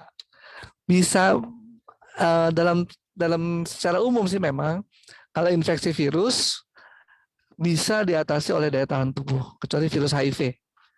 Jadi kalaupun kita katakan nggak mau minum obat dan mengandalkan daya tahan tubuh kita, bisa. Ya, yang penting kita kompeten dalam itu. Artinya kompetennya ya memang sel-selnya bagus, status gizi kita bagus, ya. Kita nggak mempunyai masalah yang penyakit kronis seperti diabetes, tiroid. Nah, mungkin kita akan mampu mengatasi berbagai infeksi virus yang terjadi akut. Nah, jadi kalau pertanyaan tadi mau dijawab, bisa jawabannya. Bisa. Yang penting kita tahu juga situasi tubuh kita kompeten atau nggak kompeten.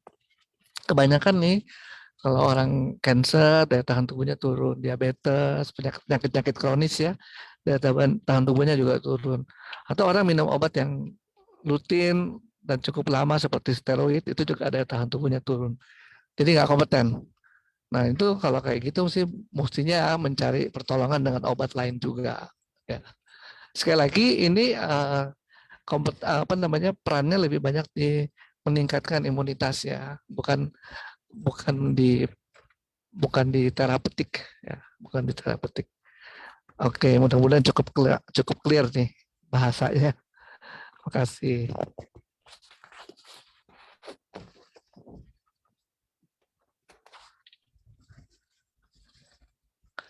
Ada yang resen nih, Ibu Hanalin, bisa nggak Hanalin ya?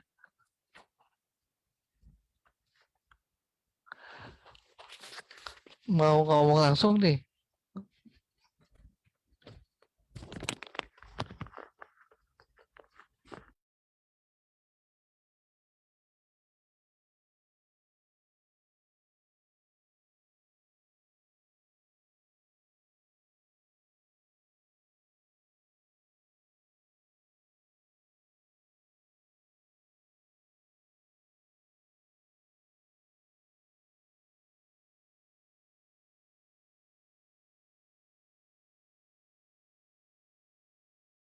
Silakan kalau ada pertanyaan langsung atau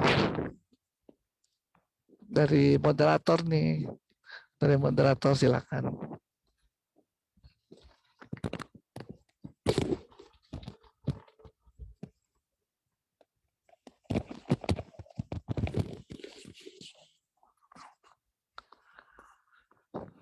Sorry dok, aduh sinyalnya. Iya. Hujan gede banget di tempat saya. Emang nih berapa hari ini? Iya, lagi akhir tahun.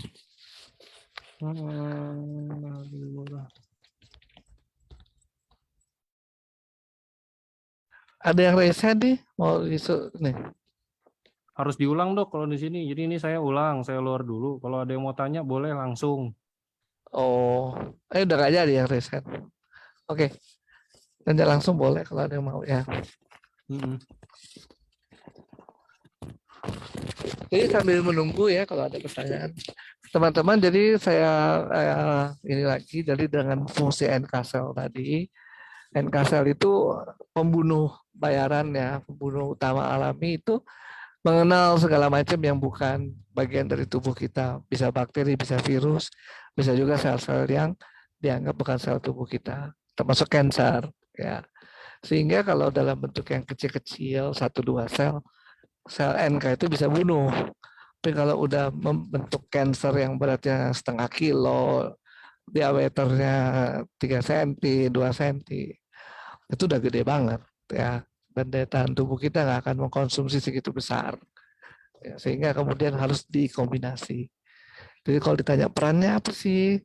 Perannya bisa juga selain untuk meningkatkan imunitas adalah sifat antioksidan untuk mencegah atau mengurangi reaksi efek samping yang tidak diharapkan dari mengkonsumsi obat-obatan kanker misalnya atau habis operasi dan sebagainya. Oke. Nah, ini ada pertanyaan yang mungkin dari tahun pertama, even dari pertama kali saya gabung di AFC pun saya udah ketemu nih pertanyaan kayak begini. Jadi ini dok, dokter ingat dok, ada pertanyaan kayak begini. Kalau sel tumor atau cancer ya, let's say kita bilang tumor dulu deh ya, maksudnya untuk awal-awal dari cancer. Apakah kita dengan konsumsi SUBA, apakah malah sel tumornya akan terregenerasi? Nah. Oke, ini pertanyaan memang itu ya, pertanyaan yang rutin ya. Jadi gini, dia disebut tumor atau cancer karena dia tidak mengikuti regulasi tubuh. Regulasi tubuh untuk meregenerasi harus ada komando. Komando, ini saya lagi butuh sel ini gitu. Sel A, kenapa butuh? Ya, temennya udah mati, jadi perlu ada sel baru. Komando itu untuk meregenerasi diri itu antara lain melalui IGF-1, insulin like growth factor. Insulin like, jadi growth factor, faktor pertumbuhan yang mirip insulin. Itu salah satu komando untuk meregenerasi. Pada satu titik tertentu, ketika sudah tidak dibutuhkan lagi, maka tubuh tidak akan berhenti. Nah, itu yang membedakan dengan cancer. Cancer dia jalan terus, meskipun tubuh udah nggak butuhkan. Sehingga kemudian cancer makin lama makin besar dan makin merusak. Ya. Nah, jadi sekali lagi pertanyaan itu untuk secara umum kita lihat kejadian cancer, kejadian tumor, maka itu sebenarnya kejadian yang extraordinary yang tidak patuh pada komando oleh tubuh kita. Jadi kita jangan terpaku bahwa sel-sel ini akan dikomando oleh si subarasi, oleh si SOP, enggak lah. Mereka udah tanpa ada subarasi juga udah duluan ya berkembang biak, memperbanyak diri gitu ya. Nah, itu yang kemudian harus kita lebih aware buat itu. Itu pendapat saya. Terima kasih. Oke, kalau itu pendapat dari Dr. Trevino. Kalau dari saya mungkin bahasa yang lebih awam buat teman-teman gini teman-teman, logikanya ya. Kita ini SOP subarasi itu emang mungkin ada paten. Patennya itu juga emang udah ada. Kalau teman-teman cari di Google paten dan lain-lain udah ada untuk meregenerasi sel. Oke. Itu dulu satu, meregenerasi sel, semua sel yang mungkin yang ada di tubuh kita. Kita nggak bisa kayak, oh cuman jantung, oh cuman hati, oh cuman otak, oh cuman paru-paru atau apa. Ya mungkin stem cell itu kalau teman-teman nanti bisa baca-baca gitu kan, stem cell itu kan induk sel. Jadi itu di pusatnya di tubuh kita, jadi dia yang nanti akan dia yang akan kasih gitu loh, oh ini ada sel ini rusak nih. Logikanya mungkin seperti itu, logika dasarnya ya. Dan kalau kita bahas tentang tumor atau cancer, sekarang saya tanya balik. Apakah seorang manusia lahir itu udah ada dengan kanker atau tumor? Pada umumnya ya, mungkin ada aja, saya nggak tahu sih, cuman mungkin ada aja yang udah lahir cancer atau gangguan atau. Tapi apakah manusia lahir udah dengan kanker? Tentu tidak, ya kan? Nah, jadi sekarang kita gini, subarasi ini kita membantu menstimulasi stem cell yang ada di tubuh kita masing-masing untuk membantu proses regenerasi sel yang ada di tubuh. Dan itu selnya sel apa? Ya sel bawaan kita dong. Kayak sekarang gini, saya contoh nih misalkan. Ini kita pakai contoh aja biar lebih enak gitu kan. Jadi contoh, tangan saya jarinya hilang satu misalkan. Terus saya konsumsi Subarasi. Let's say kita bilang Subarasi bisa, misalkan bisa. Yang aslinya nggak bisa ya teman-teman, ini cuma contoh ya, jangan nanti di ini. Apakah saya tadinya kukunya nih ada kukunya misalkan nggak rata, contohnya kukunya nggak rata, numbuhnya nggak rata dan lain-lain, mengok sana mengok sini. Apakah dengan jari udah buntung nanti andai kata numbuh lagi jarinya, apakah kukunya nanti akan jadi bagus atau jadi lentik mungkin seperti kuku-kuku cewek-cewek cantik gitu?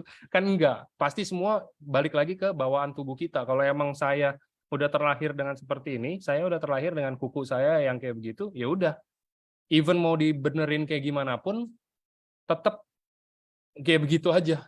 Itu makanya kenapa mungkin teman-teman kalau pernah ikut yang versi dokter-dokter lain juga, mereka sering bilang Subarasi dan Utsukushi ini bisa membantu kesehatan teman-teman semua menjadi lebih baik tentunya, tapi ada satu yang nggak bisa, itu kelainan genetik.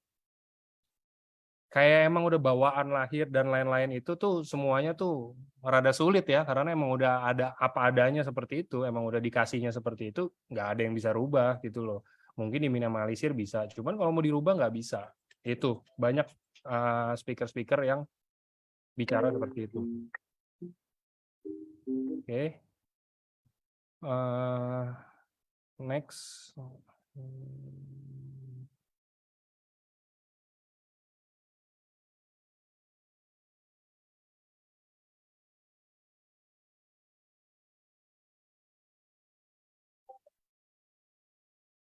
Oke.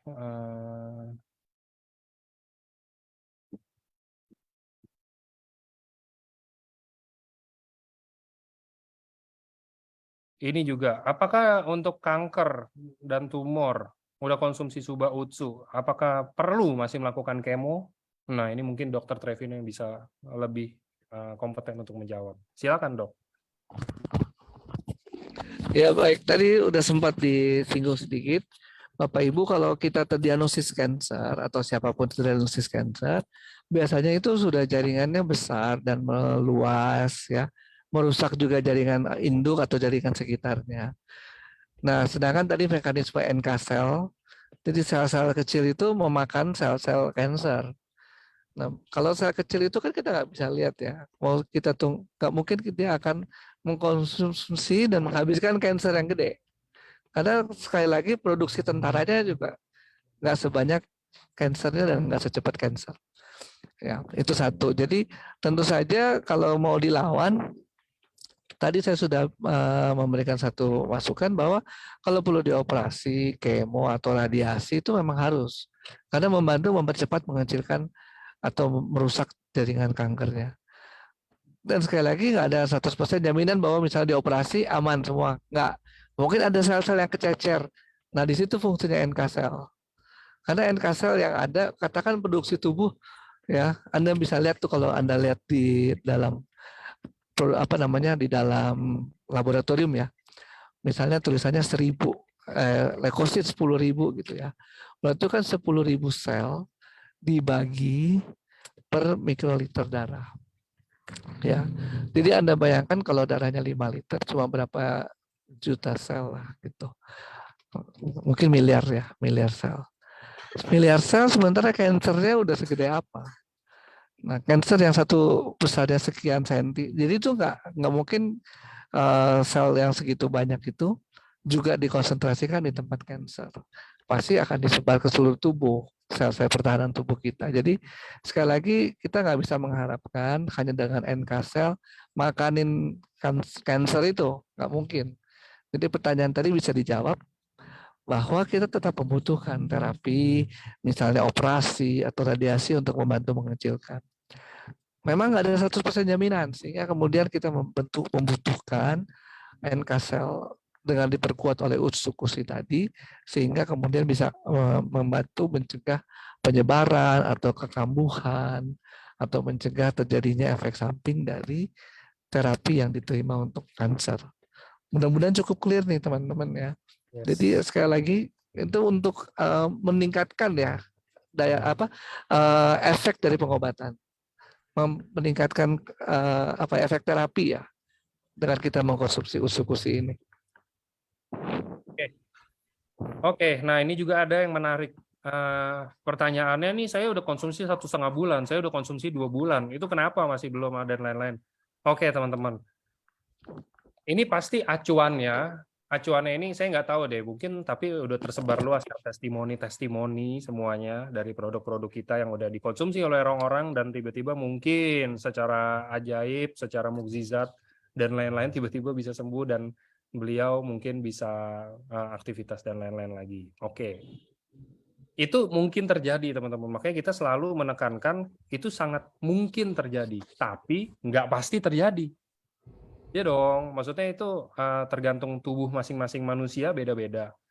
Jangan testimoni itu jadi acuan, jadi kayak, oh di testimoni ditulis, saya konsumsi 8 hari, tadinya stroke, nggak bisa gerakin badan, tiba-tiba setelah konsumsi 8 hari Subarasi dan Utsukushi, di hari ke-9 bisa lomba lari, misalkan, contoh. Itu testimoninya gitu, misalkan. Jangan jadi acuan, oh kalau misalkan stroke berarti 8 hari bisa nih pakai Subarasi.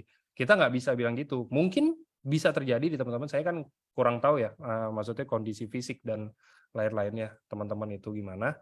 Cuman itu jangan dijadiin acuan. Acuan kita itu kalau dari EFC-nya itu kan kita bilangnya kan terapi terakhir tuh ada saya bikin flyer itu 6 bulan. Ya kan? Nah, jadi kalau bisa dijalani dulu 6 bulan karena kalau yang saya lihat juga kan beberapa kan ada yang kirim-kirim ke saya nih, banyak kirim ke saya testimoni untuk saya buatin jadi lebih bagus gitu biar lebih gampang dibaca gitu kan, karena biasanya cuma chat WhatsApp, hasil lab dokter, foto, video apa gitu. Saya yang olah jadi lebih enak untuk dibaca. Itu rata-rata di bawah 6 bulan sih. Tapi nggak kayak 8 hari, nggak pasti 8 hari gitu juga maksudnya. Jadi kalau bisa teman-teman jangan terlalu dipatokin, oh saya kapan sembuh nih, saya mau 1 bulan sembuh atau apa kayak begitu. Nggak bisa, karena kita ini bukan obat, kita nggak ada jaminan. Satu, kita bukan obat. Kalau obat kan ada jaminan dong. Maksudnya obat itu ya namanya aja udah obat, istilahnya aja udah obat. Maksudnya ya kita sakit, kita konsumsi, kita harus sembuh karena kita udah minum obat. Tapi kalau ini kan kita makanan fungsional, pangan fungsional yang melengkapi aja, teman-teman. Nah, justru kadang-kadang yang pelengkapnya ini yang mungkin megang andil juga gitu kan. Harusnya saya pusing atau misalnya enggak deh, saya flu misalkan, saya flu. Nah, nanti saya katanya harus konsumsi vitamin C. Oke, saya makan jeruk apa segala macam gitu. Tapi alangkah lebih bagusnya kalau jeruk itu misalkan nanti kita udah selesai makan jeruk, kita konsumsi deh Suba atau konsumsi deh Utsu atau apa, kan lebih baik sebenarnya kayak begitu kan. Itu lebih mempercepat harusnya saya mungkin pulih dari fluid saya itu 2 hari, mungkin karena saya ada tambahan nutrisi lainnya, saya bisa cuma 1 hari sembuh gitu loh teman-teman. Itu yang harus kita tahu dulu mungkin sebelumnya. Jadi nggak bisa kita klaim, oh saya udah konsumsi 2 bulan, nggak sembuh. Jelek nih produk, misalkan contoh. Nggak bisa, kita nggak bisa bilang kayak begitu. Karena cara kita untuk melihatnya tidak seperti itu. Cara untuk melihatnya, ya benar. Jadi sedangkan untuk betul. Jadi ini ada yang bilang dari Bu Harti, dia bilang tetap disarankan itu dari dokter dan lain-lainnya dulu gitu loh. Jadi kita nggak bisa memberikan jaminan. Saya setuju banget, bener banget. Kita bener-bener nggak bisa kasih jaminan karena kalau kita udah bisa kasih jaminan, jatuhnya kita obat. Nggak sih sebenarnya. Iya nggak sih dok? Kalau misalnya kita bisa memberikan jaminan dok, maksudnya berarti kita obat dong ya kata lainnya. Ini kan kita bukannya kita nggak mau ngasih jaminan juga, kita emang nggak bisa karena ini kita makanan fungsional gitu. Obat aja juga banyak yang nggak sukses lagi. Oh, nggak 100% lagi. Oh, gitu. Justru memang obat sendiri juga nggak mungkin. Makanya perlu kombinasi. Dan aja orang hipertensi, diabetes banyak juga nggak terkontrol kan. Iya. Gitu. Malah makanya perlu kombinasi itu. Obat-obat kayak begitu ya bukannya jelekin obat, saya pun minum obat, kita semua ada yang minum obat lah gitu loh. Maksudnya kayak minum obat kalau misalkan kita hajar terlalu banyak juga kan kenanya ke yang lain. Ginjal lah, apalah, liver lah mungkin gitu loh. Jadi kalau bisa dirubah pola pikirnya ya kan. Jadi dibilang kita nggak bisa memberikan jaminan, cuman dicoba aja. Jadi biasanya saran, ya udah konsumsi dulu, misalkan ada patokannya berapa paket gitu. Kalau memang misalkan nggak ada perubahan atau apa, contoh biasa rata-rata yang datang itu orang sehat, orang yang nggak punya gangguan kesehatan apa-apa, konsumsi nih rutin. Terus ditanya setelah 4 bulan, Bapak ada perubahan apa? So, saya nggak ada perubahan apa-apa. Mau berubah apa juga gitu kan? Toh kita emang sehat, kita menjaga. Itu tuh namanya mencegah. Kita menjaga biar kita justru nggak kenapa-napa. Kalau misalkan dalam 4 bulan itu kita masih nggak kenapa-napa, istilahnya bukan masih nggak kenapa-napa, bagus kita nggak kenapa-napa. Berarti kita nggak ada kena gangguan kesehatan lain-lainnya gitu loh teman-teman kira-kira. Oke. Kalau untuk cancer dan nafsu makan berkurang itu normal ya dok ya? Iya, hampir semua penyakit pasti nafsu makan menurun. Jadi emang perlu sebenarnya kayak usukusi dengan ada probiotik itu kan membantu juga untuk menekan peradangan ya, reaksi peradangan, dan itu yang menyebabkan reaksi peradangan itu yang menyebabkan nafsu makan turun. Dengan menekan reaksi peradangan, nafsu makan diharapkan membaik. Oke. Saya juga ngerasain teman-teman, itu saya lagi itu yang masuk rumah sakit. Nggak nafsu makan juga sama, nggak usah kita ngomong, ya maksudnya mohon maaf cancer ya. Ini saya yang nggak cancer, saya yang hanya masuk rumah sakit mungkin karena infeksi apa gitu kan. Itu aja nggak nafsu makan ya, karena ya emang lumrahnya mungkin seperti itu gitu loh. Dan saya nggak tahu nih dok, mungkin ini juga pertanyaan dan ini mungkin jawabannya bisa membantu ke teman-teman semua. Apakah misalkan nih contoh dok nggak nafsu makan otomatis makan kita berkurang gitu loh setiap harinya. Misalkan kita ganti dengan kita konsumsi suba dan utsu, kan nggak mungkin nggak nafsu dong. Konsumsi suba dan utsu ya itu semacam kayak kita ngemut permen aja gitu kan, asem rasa jeruk gitu loh. Apakah itu ada membantu sedikit nggak sih dok kalau kita misalkan malah konsumsinya produk, bukan yang malah nggak makan sama sekali, cuman makannya kurang jadi kita konsumsi produk kita dok? Membantu ini apa namanya, nutrisi makan misalnya. Yes, dan nutrisi. Kalau membantu nutrisi pasti, sebenarnya kan isinya nutrisi ya. Cuma nanti kalau kita katakan makan SOP ya, SOP itu isinya peptida itu asam amino ya, protein kecil lah. Yang kemudian kalau dipotong lebih kecil asam amino. Asam amino pasti perlu. Siapa yang nggak perlu asam amino? Perlu. Cuma nanti jadi efeknya ke yang lain. Bukan artinya manfaat dengan kita minum subarasnya jadi mungkin nggak terasa ya.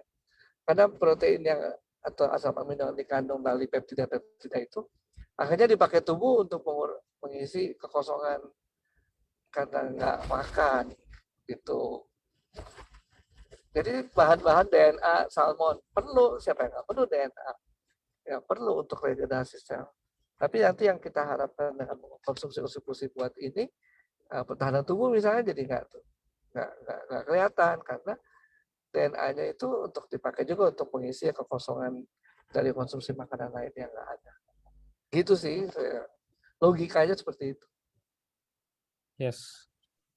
Dan balik lagi saya setuju. Kalau misalkan nafsu makannya besar itu ya artinya udah mulai emang berangsur-angsur pulih sih harusnya normalnya. Benar.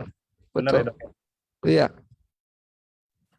Dan ibu hamil ada yang sakit boleh konsumsi tidak ya? Sakit apa dulu nih Bu? Kita harus tahu sakit apa. Tapi secara keseluruhan kita nggak ada larangan untuk itu. Dan kita juga udah mengedukasi justru ibu hamil itu butuh produk subarasi ya kita bilang terutama karena namanya orang hamil itu kan mungkin ada yang tadinya mungkin badannya kurus jadi perutnya membesar karena harus ada anak itu janin dan lain-lain kan itu kan pasti ada gangguan-gangguan mungkin nanti sakit tulang belakang lah apalah pasti ada hal dan ada sel-sel mungkin di dalam tubuhnya yang rusak sementara gitu loh sampai anaknya lahir gitu kan. Nah itu justru kita membantunya di situ juga gitu loh. Dan mungkin mencegah kalau saya lagi itu pernah bikin tuh mencegah ada pendarahan di mana atau apa gitu saya kurang inget ya. Tapi ada membantu justru ibu hamil itu kita anjurkan untuk itu. Perkembangan janin juga betul. Jika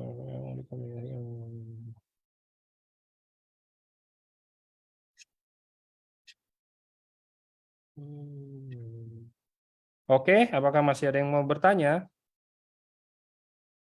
Ini bukan yang lain nggak dijawab ya, cuman kalau yang kayak tanya tumor dan kanker gitu, tadi kan udah dijawab beberapa kali dan saya udah buat secara general. Jadi teman-teman nanti kalau ada yang ketinggalan atau apa, ini nggak dihapus acaranya, ini bisa teman-teman lihat di Facebook lagi. Jadi nanti tinggal dibuka di Facebook, ada tuh semua lengkap. Nggak yang ini doang, versi yang lainnya pun Seminar Dokter pasti ada di Facebook. Tinggal teman-teman lihat lagi kalau mungkin emang ada. Tujuannya kan itu ya, membantu ya. Jadi misalkan kayak, oh saya ada temen stroke, oh udah tapi hari ini temanya bukan stroke, ya udah tinggal scrolling aja di Facebook, lihat yang temanya stroke yang mana ya, oh ada nih yang ini, ya kita ikut lagi, anggap aja kita ikut lagi gitu kan. Kalau untuk hipertiroid itu yang autoimun ya dok ya? Iya, autoimun ya untuk tiroid ya. Nah kalau ibu hamil yang ada ibu hamil itu mantan hipertiroid. Boleh konsumsi ya? Boleh sih sebenarnya. Boleh, nggak masalah, apa-apa. Kalau ini balik lagi, ini mungkin pertanyaan yang minggu lalu dan minggu-minggu sebelumnya juga pernah. Kalau misalkan ada yang bilang, kayaknya saya nggak cocok deh dok dengan produknya, karena saya setiap kali konsumsi ini tuh saya mual, atau misalkan saya setiap kali konsumsi ini saya malah muntah-muntah atau apa gitu loh dok. Itu gimana ya dok ya? Sekali lagi kalau ada keluhan, kan sebenarnya kita asesnya sekaligus ya, jangan cuma oh ini baru minum usu atau baru minum subarasi. Tentu penyakit dasarnya apa mesti diakses, makanannya apa saja. Lalu kemudian mual dan muntah itu kan bukan hanya reaksi dari saluran cerna, itu reaksi dari mata, alat keseimbangan tubuh, otak kecil, itu juga bisa berpengaruh dengan efek muntah. Jadi banyak asesmennya. Kalau memang ada keluhan seperti itu dan mau dikonsultasikan ya silakan. Jadi tentu harusnya interaktif sih. Jadi kita bisa ngerti apa ada faktor-faktor lain ya.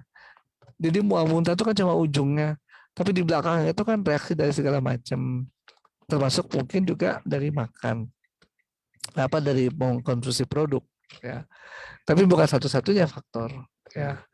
Dan itu yang kemudian kita perlu analisis dengan lebih dalam ya, untuk kemudian kita bilang penyebabnya apa atau bukan disebabkan oleh sesuatu gitu.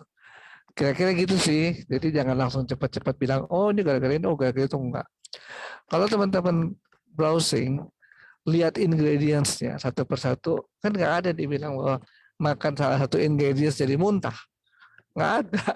Betul. Itu atau ya kan, jadi sebenarnya bukan gara-gara itu. Nah, kita mesti lihat nih kenapanya gitu. Cuma kadang-kadang orang tuh gitu tuh merefer ke kondisi yang terakhir apapun itu gitu ya, jadi dia bilang oh gara-gara makan ini, padahal belum tentu loh. Oke, itu sih saran saya, jangan langsung buru-buru putus asa, semangat terus ya, semangat terus. Jangan langsung putus asa dan kalau boleh, kalau berkenan jangan dijudge langsung gitu loh teman-teman, karena kita nggak mungkin kan kita dalam satu hari itu kita minum produk AFC doang, kita cuma konsumsi Suba 2 Utsu 2 misalkan, kan nggak mungkin, pasti kita ada konsumsi yang lain. Nah mungkin itu juga sebenarnya harus diperhatiin. Jangan kalau misalkan kita diabetes, saya konsumsi Suba karena saya diabetes nih, saya konsumsi Suba tapi saya makan nasi putih, terus bilang gula saya naik setelah saya konsumsi Suba, nasinya nggak disebut. Nah itu tuh, jadi kalau bisa kita lebih objektif, kita melihat gambaran secara luas, gambaran secara besarnya di hidup kita, di hari-hari yang udah kita jalanin. Jadi kita lihatlah, oh saya diabetes, emang saya berarti nggak boleh ada makan gula dan lain-lain, berarti saya nggak boleh makan nasi banyak-banyak, bahkan mungkin kalau bisa nggak makan nasi putih gitu loh.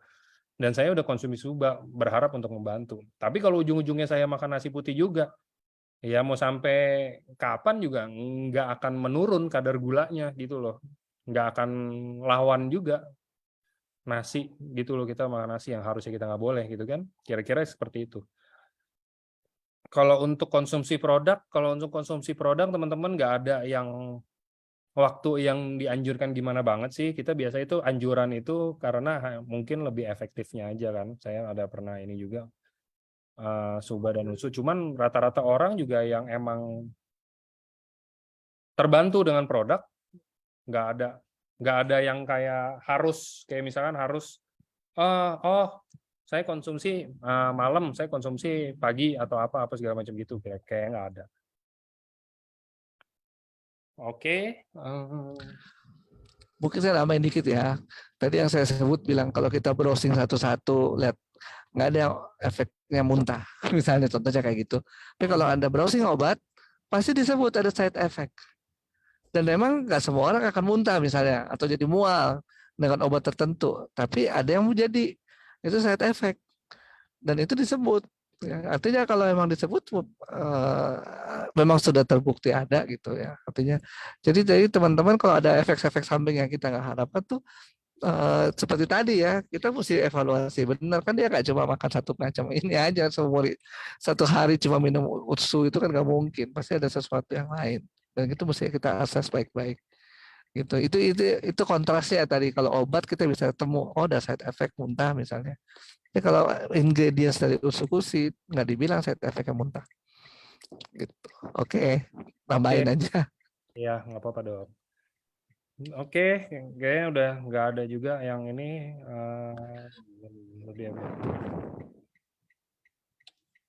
kalau untuk diabetes yang lebih efektif mana? 2 Suba atau mix Suba Utsu? Efektif apa nih? Yang penting dulu. Jadi jangan sampai nanti bilang oh nggak progres, nggak ada apa yang kita pikirkan dulu. Itu yang penting. Efektif untuk jadi apa? Nah, itu yang harus sama. Jadi kalau mau dibilang menurunkan gula darah, itu obat menurunkan gula darah. Kemudian kalau ini rasanya manis nih, pemanis itu ya, yang ada di dalam produk ini. Tapi itu bukan gula. Jadi dia pemanis ini tidak akan meningkatkan gula darah. Sampai kemudian kita minum itu gula darahnya naik, evaluasinya harus komplit ya. Makannya apa aja gitu ya. Jadi sekali lagi, dan kalau disebut efektif adalah efektifnya misalnya mencegah progres penyakit. Nah, sekali lagi kita nggak langsung 2 Utsu atau 2 Suba. Ya. Kalau saran saya nih, tetap kita bertahap. Ya, kalau sekarang sudah mulai dengan 2 Suba dan 2 Utsu, ya kita lihat 6 bulan hasil labnya apa yang terjadi. Kalau bisa maintain dengan begitu, terus kita mau naikin jadi 3 Suba, 3 Utsu, kita lihat lagi 6 bulan berikutnya hasil labnya seperti apa. Itu baru kita mau melihat efektif. Tapi jangan bilang bahwa gula darahnya turun. Gula darah turun bukan gara-gara Utsu, tapi mesti gara-gara minum obat yang benar, makanan juga diatur. Gitu. Oke. Mungkin ini aja Zoom-nya. Terima kasih buat teman-teman. Saya pribadi mau ngucapin terima kasih juga buat semuanya teman-teman. Saya sering nih lihat banyak nama-namanya nih, nama-nama yang udah 1 tahun ini di 2022 ini menemani saya juga, ya kan? Zoom juga rutin hadir. Terima kasih, semoga di tahun depan kita bisa bikin lebih ramai lagi ya teman-teman. Kita bisa bawa kerabat lebih banyak lagi untuk bisa belajar bareng, kita bisa edukasi lebih lagi ke lebih banyak orang. Karena bukan, kita nggak bilangin omset dan penjualan kantor atau apa ya teman-teman. Dengan banyaknya edukasi, teman-teman juga jadi semuanya kan maksudnya jadi lebih bisa men-sharingkan hal-hal yang benar ke teman-teman yang lainnya, ke kerabat-kerabat dan lainnya gitu loh. Maksudnya edukasinya jadi lebih tepat dengan teman-teman paham dan ngerti dari sharing-sharing yang dikasih di setiap weekend gitu kan. Dan mungkin Dr. Trevino juga mewakili tim dokter di EFC ya kan Dok. Selamat tahun baru sekali lagi Dok. Terima kasih udah nemenin kita semua di selama 1 tahun ini Dok. Sebenarnya sih bukan 1 tahun ini ya, udah dari EFC sih, cuman kita lagi ngomongin 2022. Ya. Terima kasih ilmu-ilmunya Dok, terima kasih pengetahuan-pengetahuan. Sama-sama, terima kasih juga untuk perhatian dari teman-teman semua. Semua pertanyaan itu bermanfaat buat saya juga, karena akan memberikan satu masukan juga bagaimana cara berpikir, termasuk juga cara. Artinya kalau ada pertanyaan mengenai penyakit, mengenai apa, itu sangat menolong saya untuk berpikir, oh ternyata mekanismenya seperti ini, mekanisme seperti itu sangat membantu untuk apa namanya. Jadi terima kasih buat teman-teman semua yang setia ya, setia dalam acara ini, dan semoga kemudian tahun depan ini lebih berhasil lagi dalam usahanya. Oke, dan terima kasih teman-teman masih percaya sampai AFC di tahun yang keempat ini. Kita nanti di tahun depan itu kita mau ulang tahun lagi kan di Maret. Tunggu aja banyak kejutan-kejutannya. Kita udah jalan 5 tahun nih berarti bentar lagi. Jadi thanks buat semua yang udah percaya. Terima kasih semuanya. Saya undur diri di tahun ini, di 2022 ini, sampai ketemu di tahun 2023 yang lebih baik lagi. Terima kasih juga Dok buat waktunya. Selamat sore. Sama-sama, terima kasih. Selamat sore.